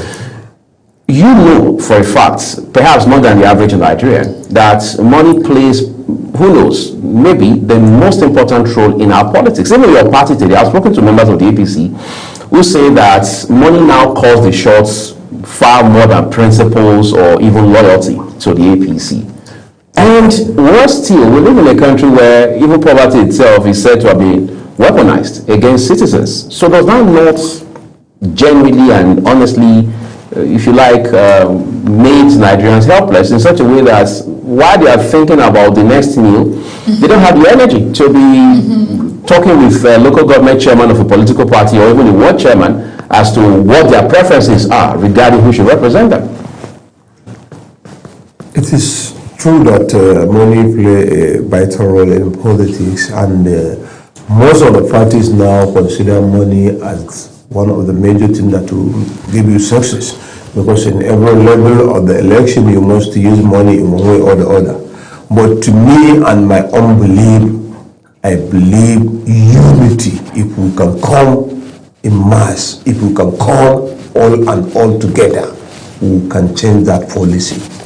Because it has happened. We have seen all the money that the PDP has but without the much money from President Buhari, he was able to defeat the incumbent. I have seen it in Kano when an incumbent governor, Abdullahi Ganduje, and the current governor in 2019, he was able to defeat him, but the election has to move to what they call inconclusive. We have seen how it comes.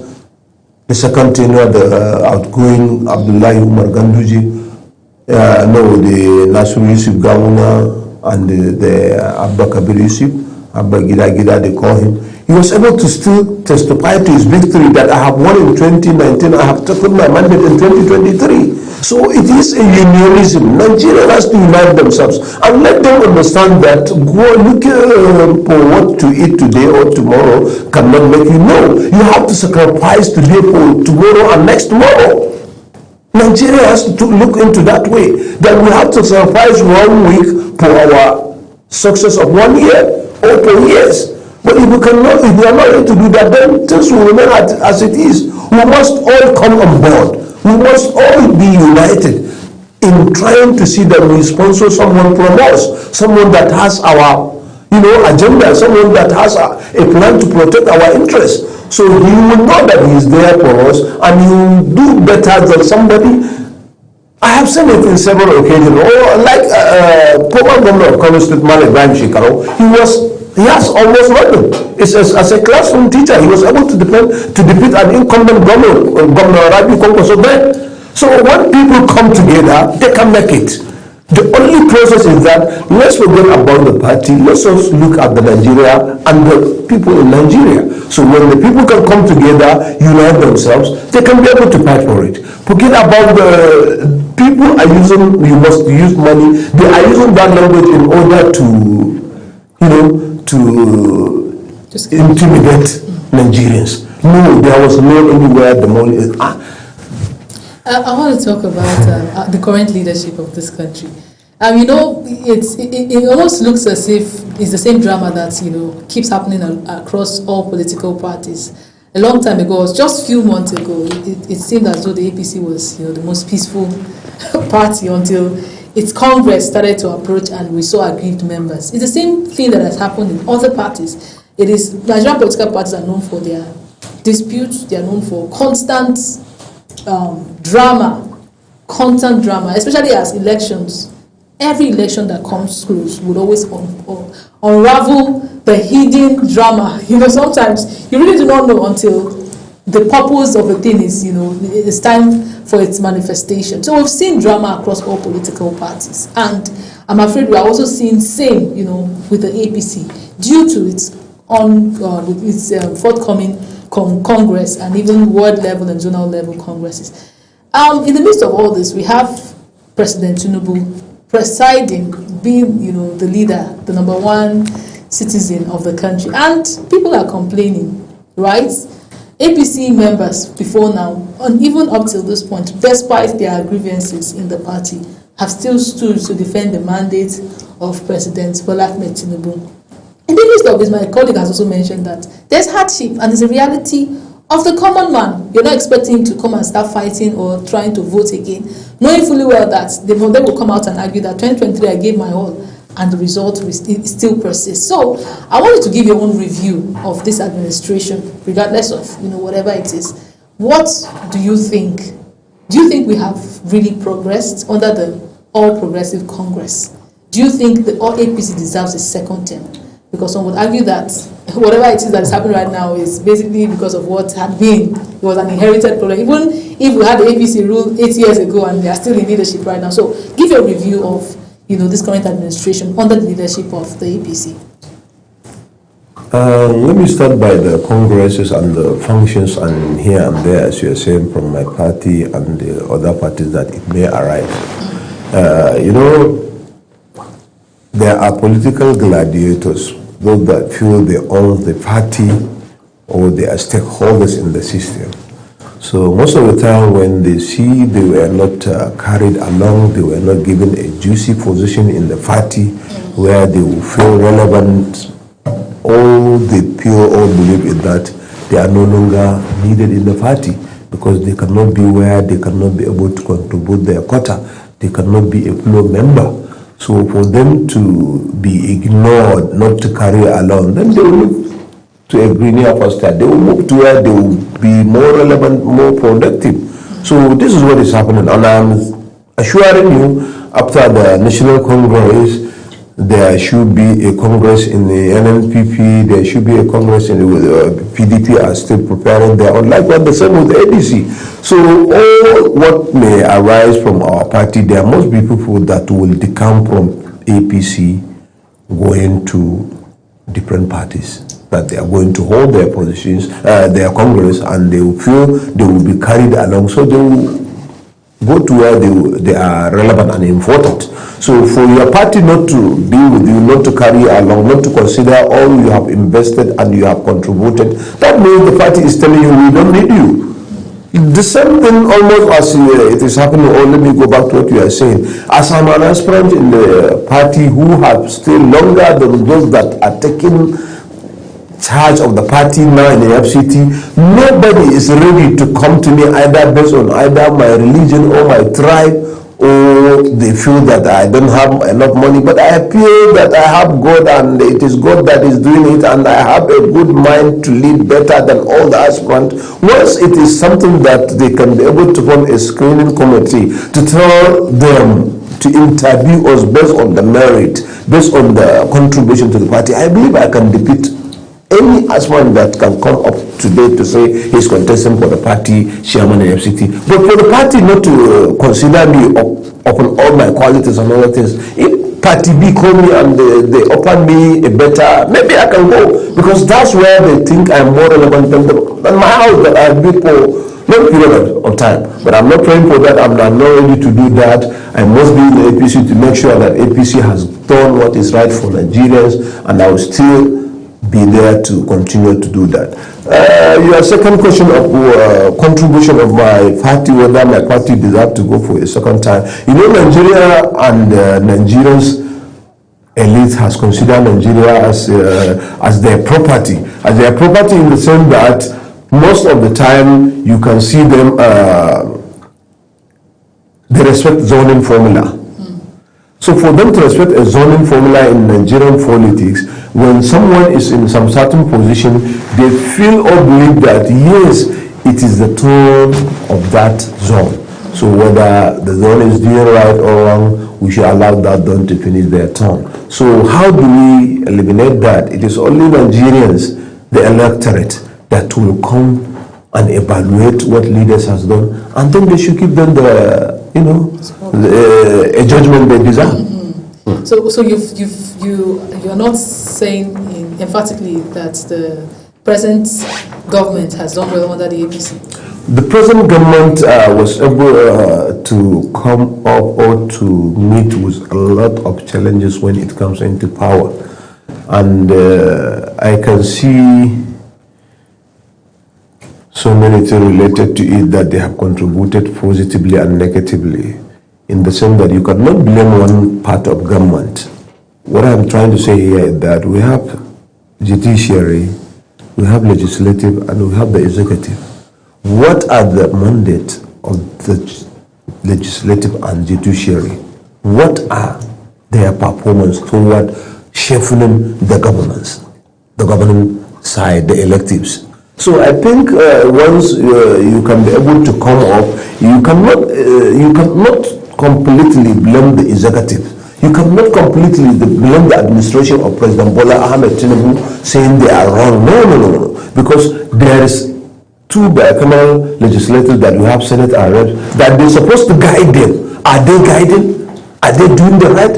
So if they are doing it, so probably the problem may arise from there, because they are not guiding the executives on the right thing. But if they have done better, as we are expecting or as we are saying, so that means there must be a contribution from these angles of the legislative that guide them on their budget, on executing most of their projects. Let's talk about again your party now as it stands, right?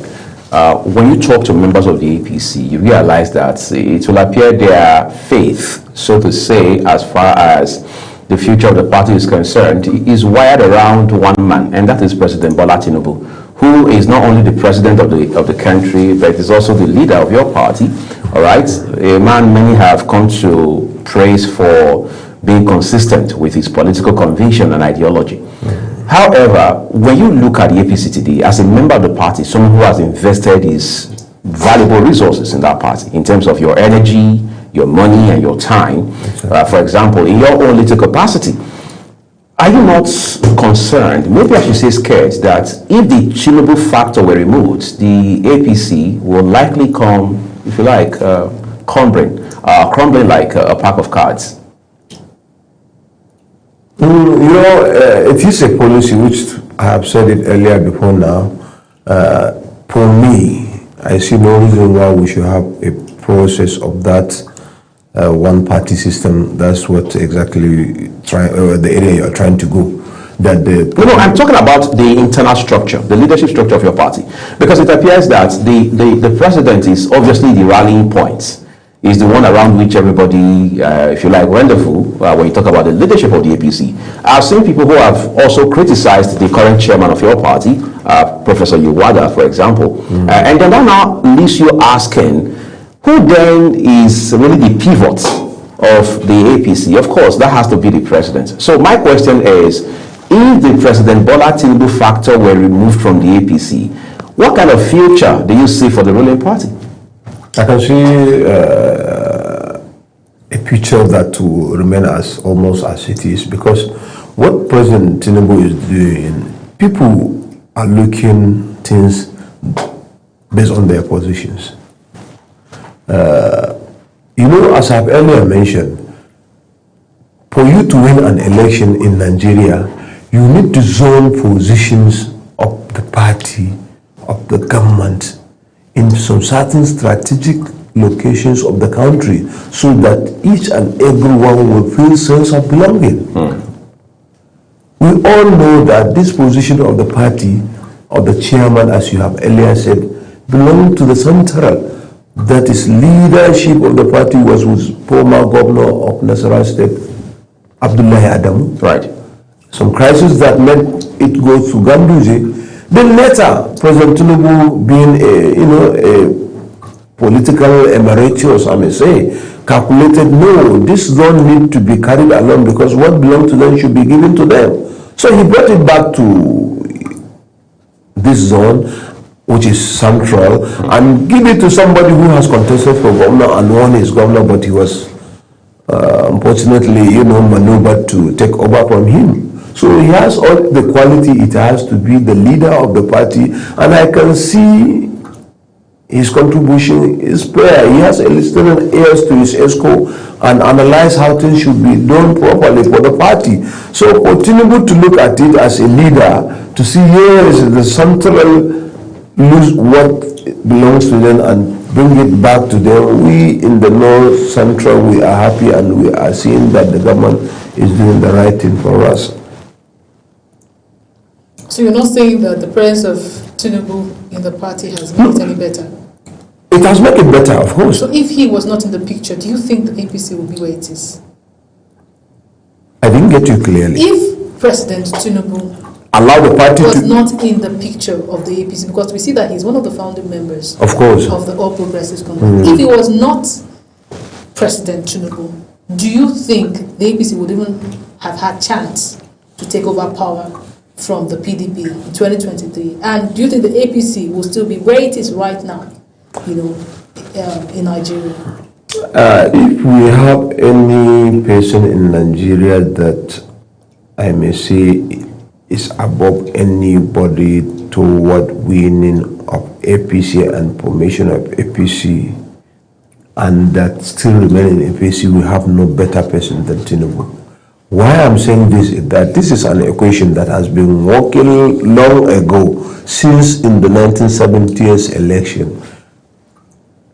Former head of state Zik Awolowo, he has tried to see how he will align with Malam Aminu Kano of the then PRP, so that he can be able to give him the northern vote. So, but he was not able to have a good coalition and, margin from Malam Aminu Kano and the then NEFU was not able to have a good coalition with the southern part of the country. So for President Tinubu to be calculating, he has already evaluated the capacity of the former late President Buhari, that in 1, 2, almost 3 elections, these are the millions of votes that you are having from your party. So why can't I align with you from the southwest? And we're able to garner some support from the North Central with the help of the former Senate President Bukola Saraki and the rest. So they were able to calculate it, that Buhari was able to generate 5, 6, 7 million votes. So if he can be able to garner 4, 3, 5 million votes from the southwest, he's hitting 11, 12. So with the help of the because Buhari has influence in the northwest, northeast, and for you to win a Nigerian election, you're supposed to have 3 to 4 votes out of the 6 votes we have. This 6 votes we are talking about is the 6 geopolitical zones we have in Nigeria. So Buhari for long he has been winning northwest, northeast. So for Tinubu to come with southwest, and with other people like, as I have earlier mentioned, former Senate President Saraki and the others to have central. So that's how the victory of the party comes off. So, and the major initiator that come with this is Tinubu that come from ACN. And the alliance from ACN and CPC, then the coming of the new PDP, that the defectors, the people that defected from PDP, that's what formed the party. And the main initiator of that is Tinubu. So I forever look at him as somebody who worked toward the victory of the APC, and he is now benefiting from his previous contribution to the party and the victory of the party.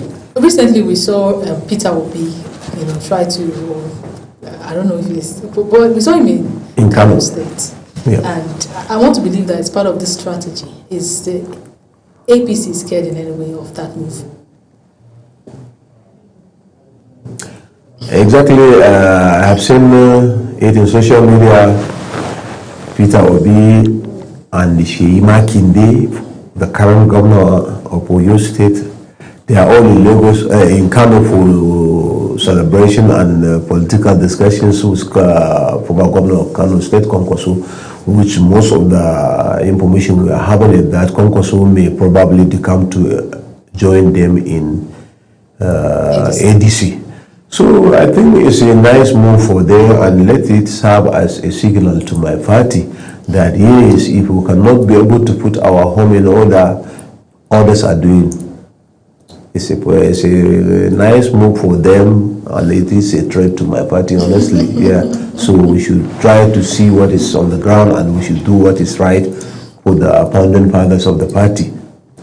I'm talking about your party still. One of the things we've come to find is that it appears like Priscilla and I talked about at the top of the show this morning. It appears President Bola Tinubu is essentially the only one, or at best one of the very few leaders in your party who understand that the opposition should not be underrated or taken for granted, because they can pull a surprise or spring a surprise on you at the very last minute. Exactly. Otherwise, it appears for the most part, the other members of your party, the other leaders of your party, the bulk of them assume that the APC is already in victory going to 2027, not knowing that if they're not careful, they might end up leaving some loose ends. Now, just to follow up with Priscilla's question, is it not possible that your party, on some level, is underrating the ADC and by extension, the entire opposition front? Because as it stands today, the ADC is apparently becoming stronger with very prominent politicians coming into its fold,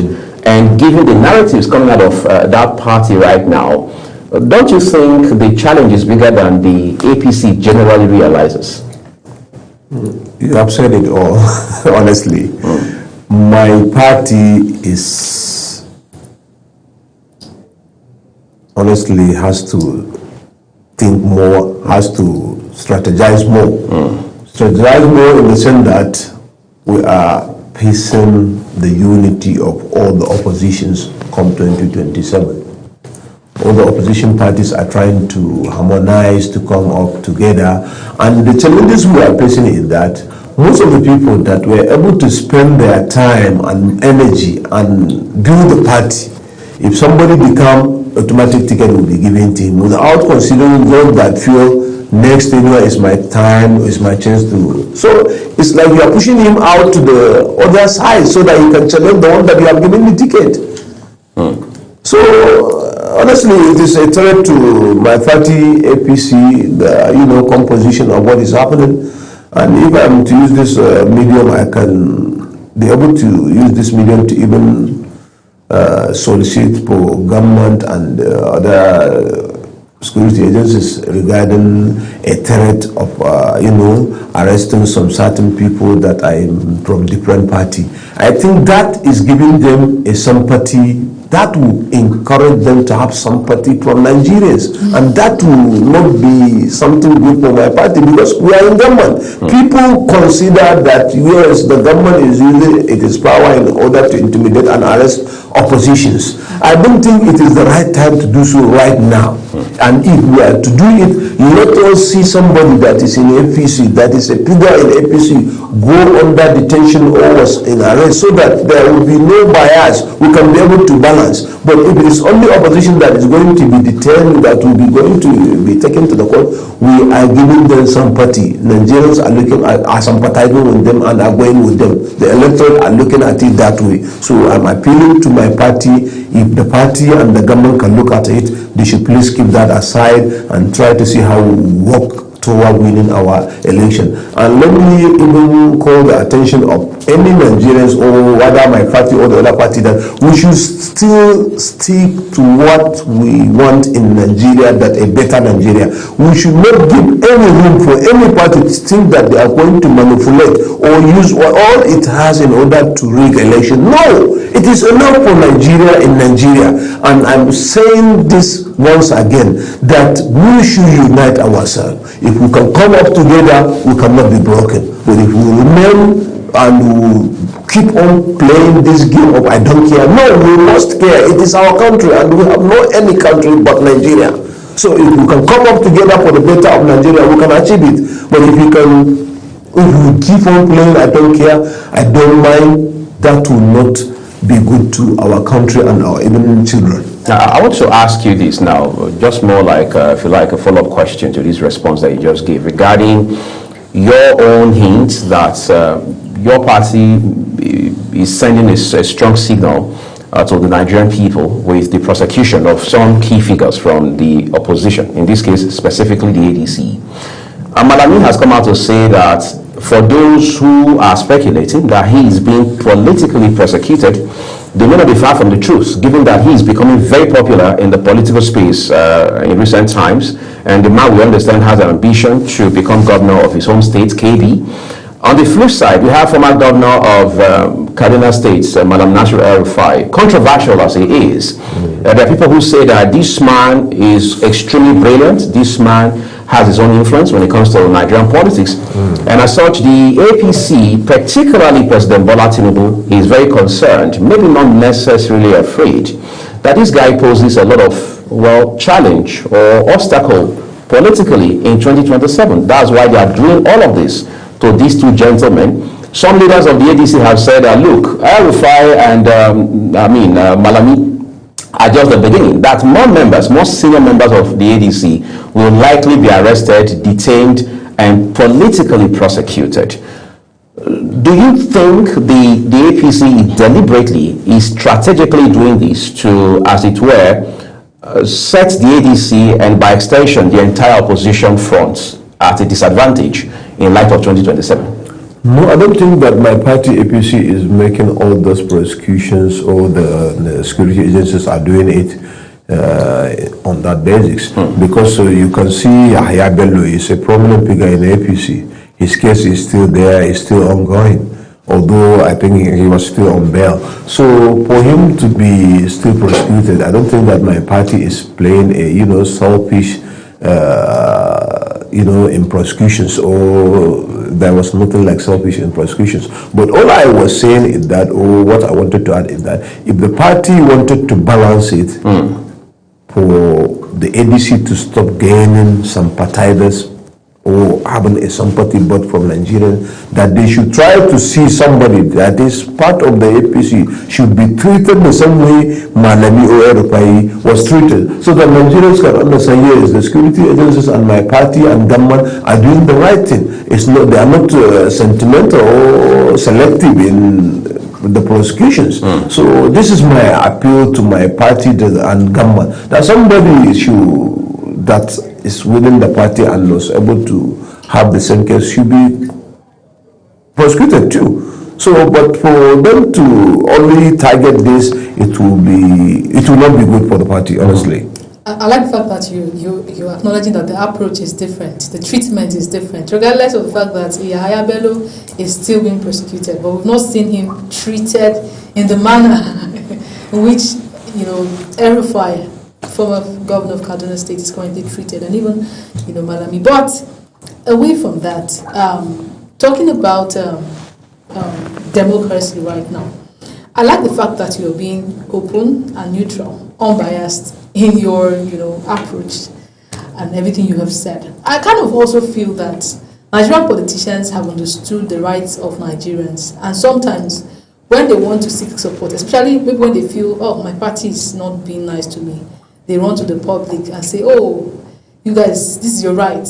Come out and fight for your rights. And I don't know how Nigerians would trust that, being that, over and over again, people have put their lives, on the line in protest, in voting, and they don't see the result. Do you think Nigerians would even want to believe that they have the right? And why do you think, when it comes from maybe politicians like you that come out to say, oh, you can do this, I can deliver, how are we sure that indeed you can deliver? Because sometimes they say, I'm sorry to say this, but they say there are times that there are some kind of loyalties that you don't trust. Maybe it might be temporary because of a kind of feeling or the situation that the person is going through. So I want you to convince Nigerians, when you say you know your rights, come and do it. Are we doing it because a politician is coming to say, come and do it? Or is it because really it will work? Is it because we really need to do it? What is the guarantee that eventually it works out? President April, it was for me now to kneel down and beg Nigerians to come together at all levels. I can do that.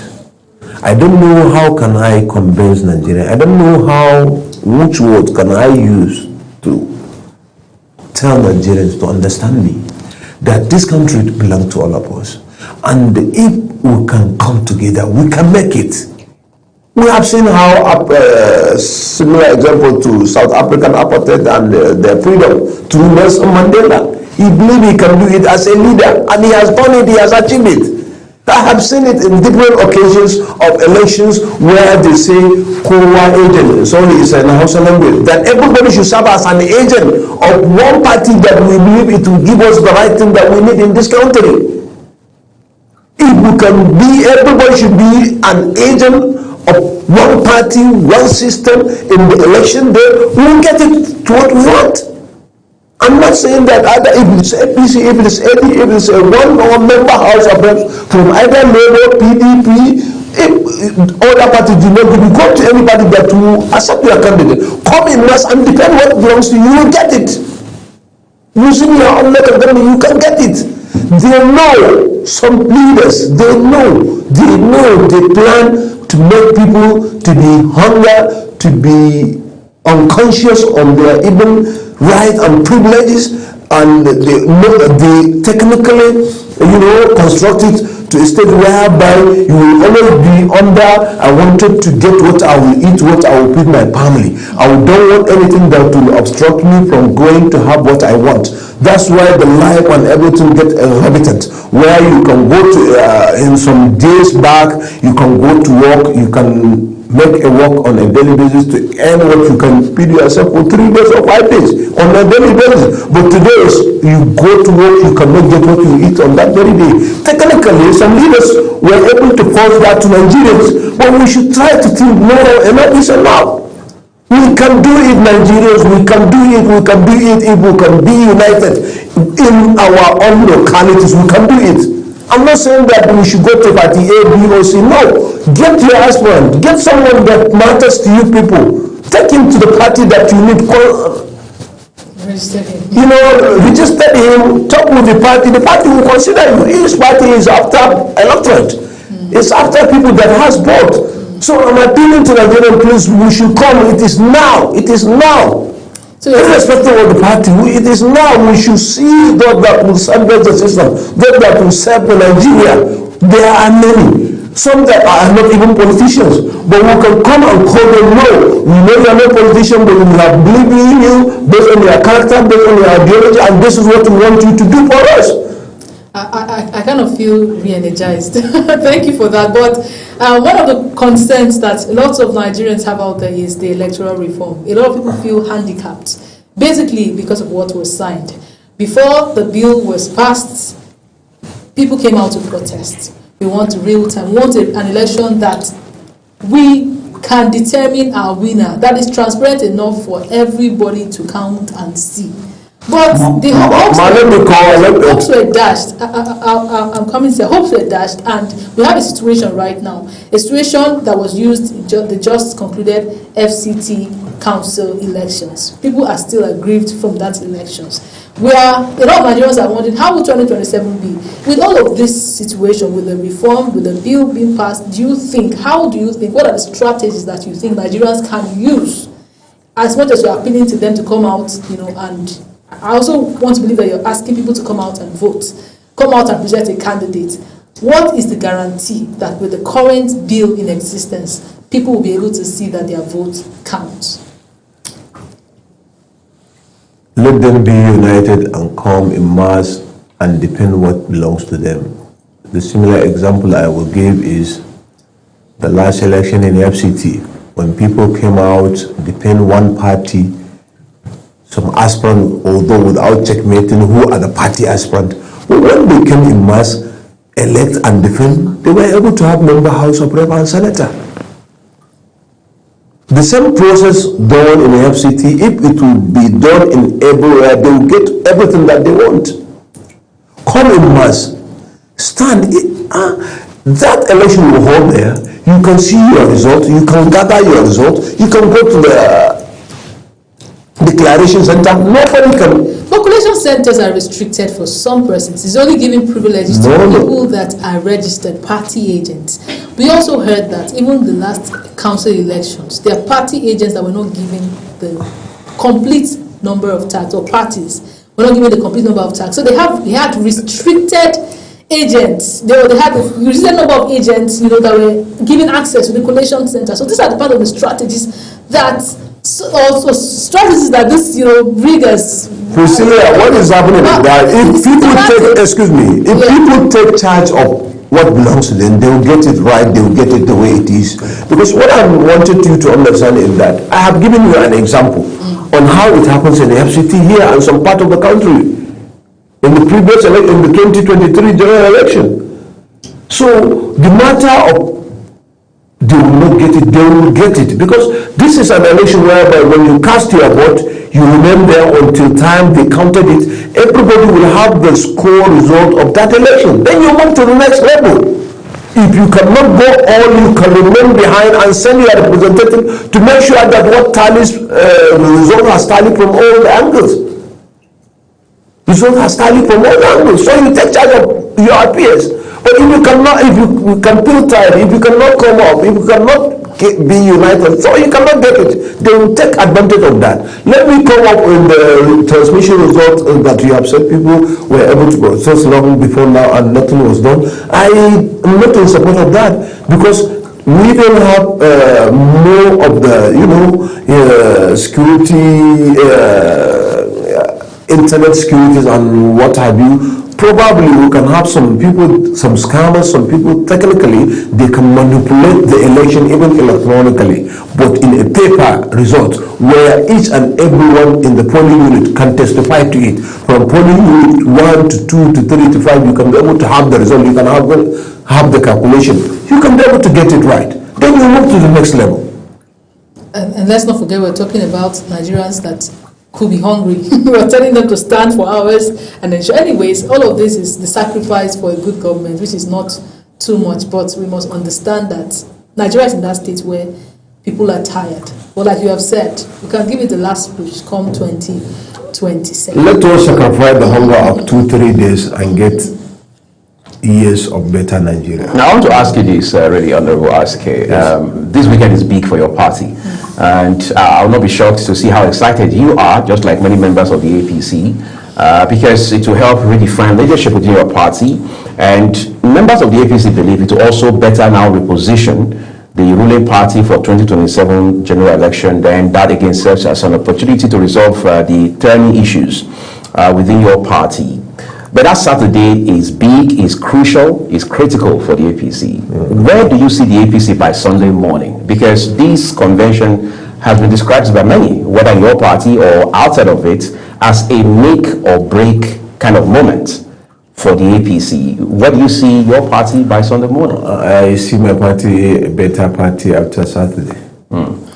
In the sense that all the internal arrangement was able to conduct it and was able to carry it along peacefully within the party. Many were able to understand why they were not carried along. Those that were carried, they believe, yes, they were carried based either on their zones or based on who are behind them. So for those that feel offended, I don't think that they have planned to do anything else. But at this juncture, let me say one thing.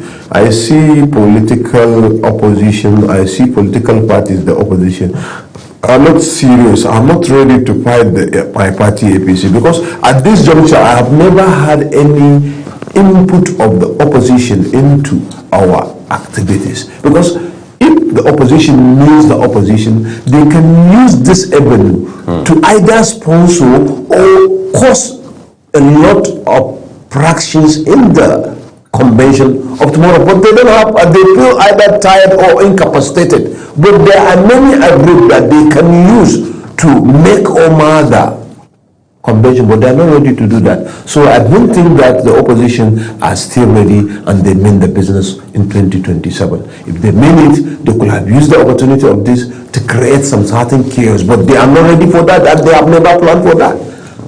Just one more question before we're done with this conversation altogether. Nyesom Wike, Minister of the FCT, may not be a card-carrying registered member of your party, but he has made clear time and time again that President Tinubu has his support 100% going into 2027. However, he is a leader of the PDP. We are seeing leading members of your party have their own kind of friction with Mr. Wike over time, especially following the reinstatement of Governor Siminalayi Fubara in Rivers State the other time. When you look at him, for example, beyond all of the madness and ambition coming with 2027, don't you think Nyesom Wike could be more of a baggage than an asset for the APC? When we look at the Area Council election at FCT, we can see him as a baggage. We can see him as a plus to us because he has, in one way or the other, contributed to us. And by assessing the election that has happened in the area election, you can be able to understand who is Wike to APC and what Wike will be to APC. So to us in APC, we are looking at him as a good subordinate that we are really proud and happy with him. Wike is with us and Wike is doing a good job to APC. That's how I look at it, honestly. And I think even in the 2027, he's doing the same. But if I think there are roles he is playing that are either, I can look at it, he has to look at him in person and see where his future will be and at least where he is today. But that is personal. Someone can sacrifice his tomorrow for today, while others can plan their today for tomorrow. So he is the one that holds his arithmetics and know the way he's calculating his game. But to us in APC, we see him as a good supporter, as good. So you don't think it will backfire No. It may to him, but not to the party. And the party really is not bothered about whether it blows up in his face, as long as the APC continues to win the election. He has calculated it is good to him, and the way he's making it, and better. And it's a choice he had made. Yes, that's what I'm saying. It's choice that he has made, so you cannot stop him from having his going into his own goal and choice. Right. At least that's his right. Yeah. Well, incidentally, it's going to be very interesting because your party has its own convention plan for this weekend. The Labour Party, the PDP, they are all making their own plans as well. Yeah. But Nigerians are looking for to strengthen the democratic process such that the election or the electoral process can be trusted, public confidence being rebuilt, and of course a very viable opposition against whatever the ruling party may be at every point in time. We'd like to say a big thank you to you, Honorable Alasan Asker, Chieftain of the APC, for coming to share your thoughts with us this morning. Thank you, sir. Thank you, Mr. Uwe. Thank you, Priscilla. I really appreciate great. coming to you and discuss this issue. Thank you so much. So this is what we're looking at this morning, everyone, just to remind you that the views of our guests across all of our programs, their opinions. I'm Uwe Agumofwebe. And I am Priscilla Obasi, wishing you an amazing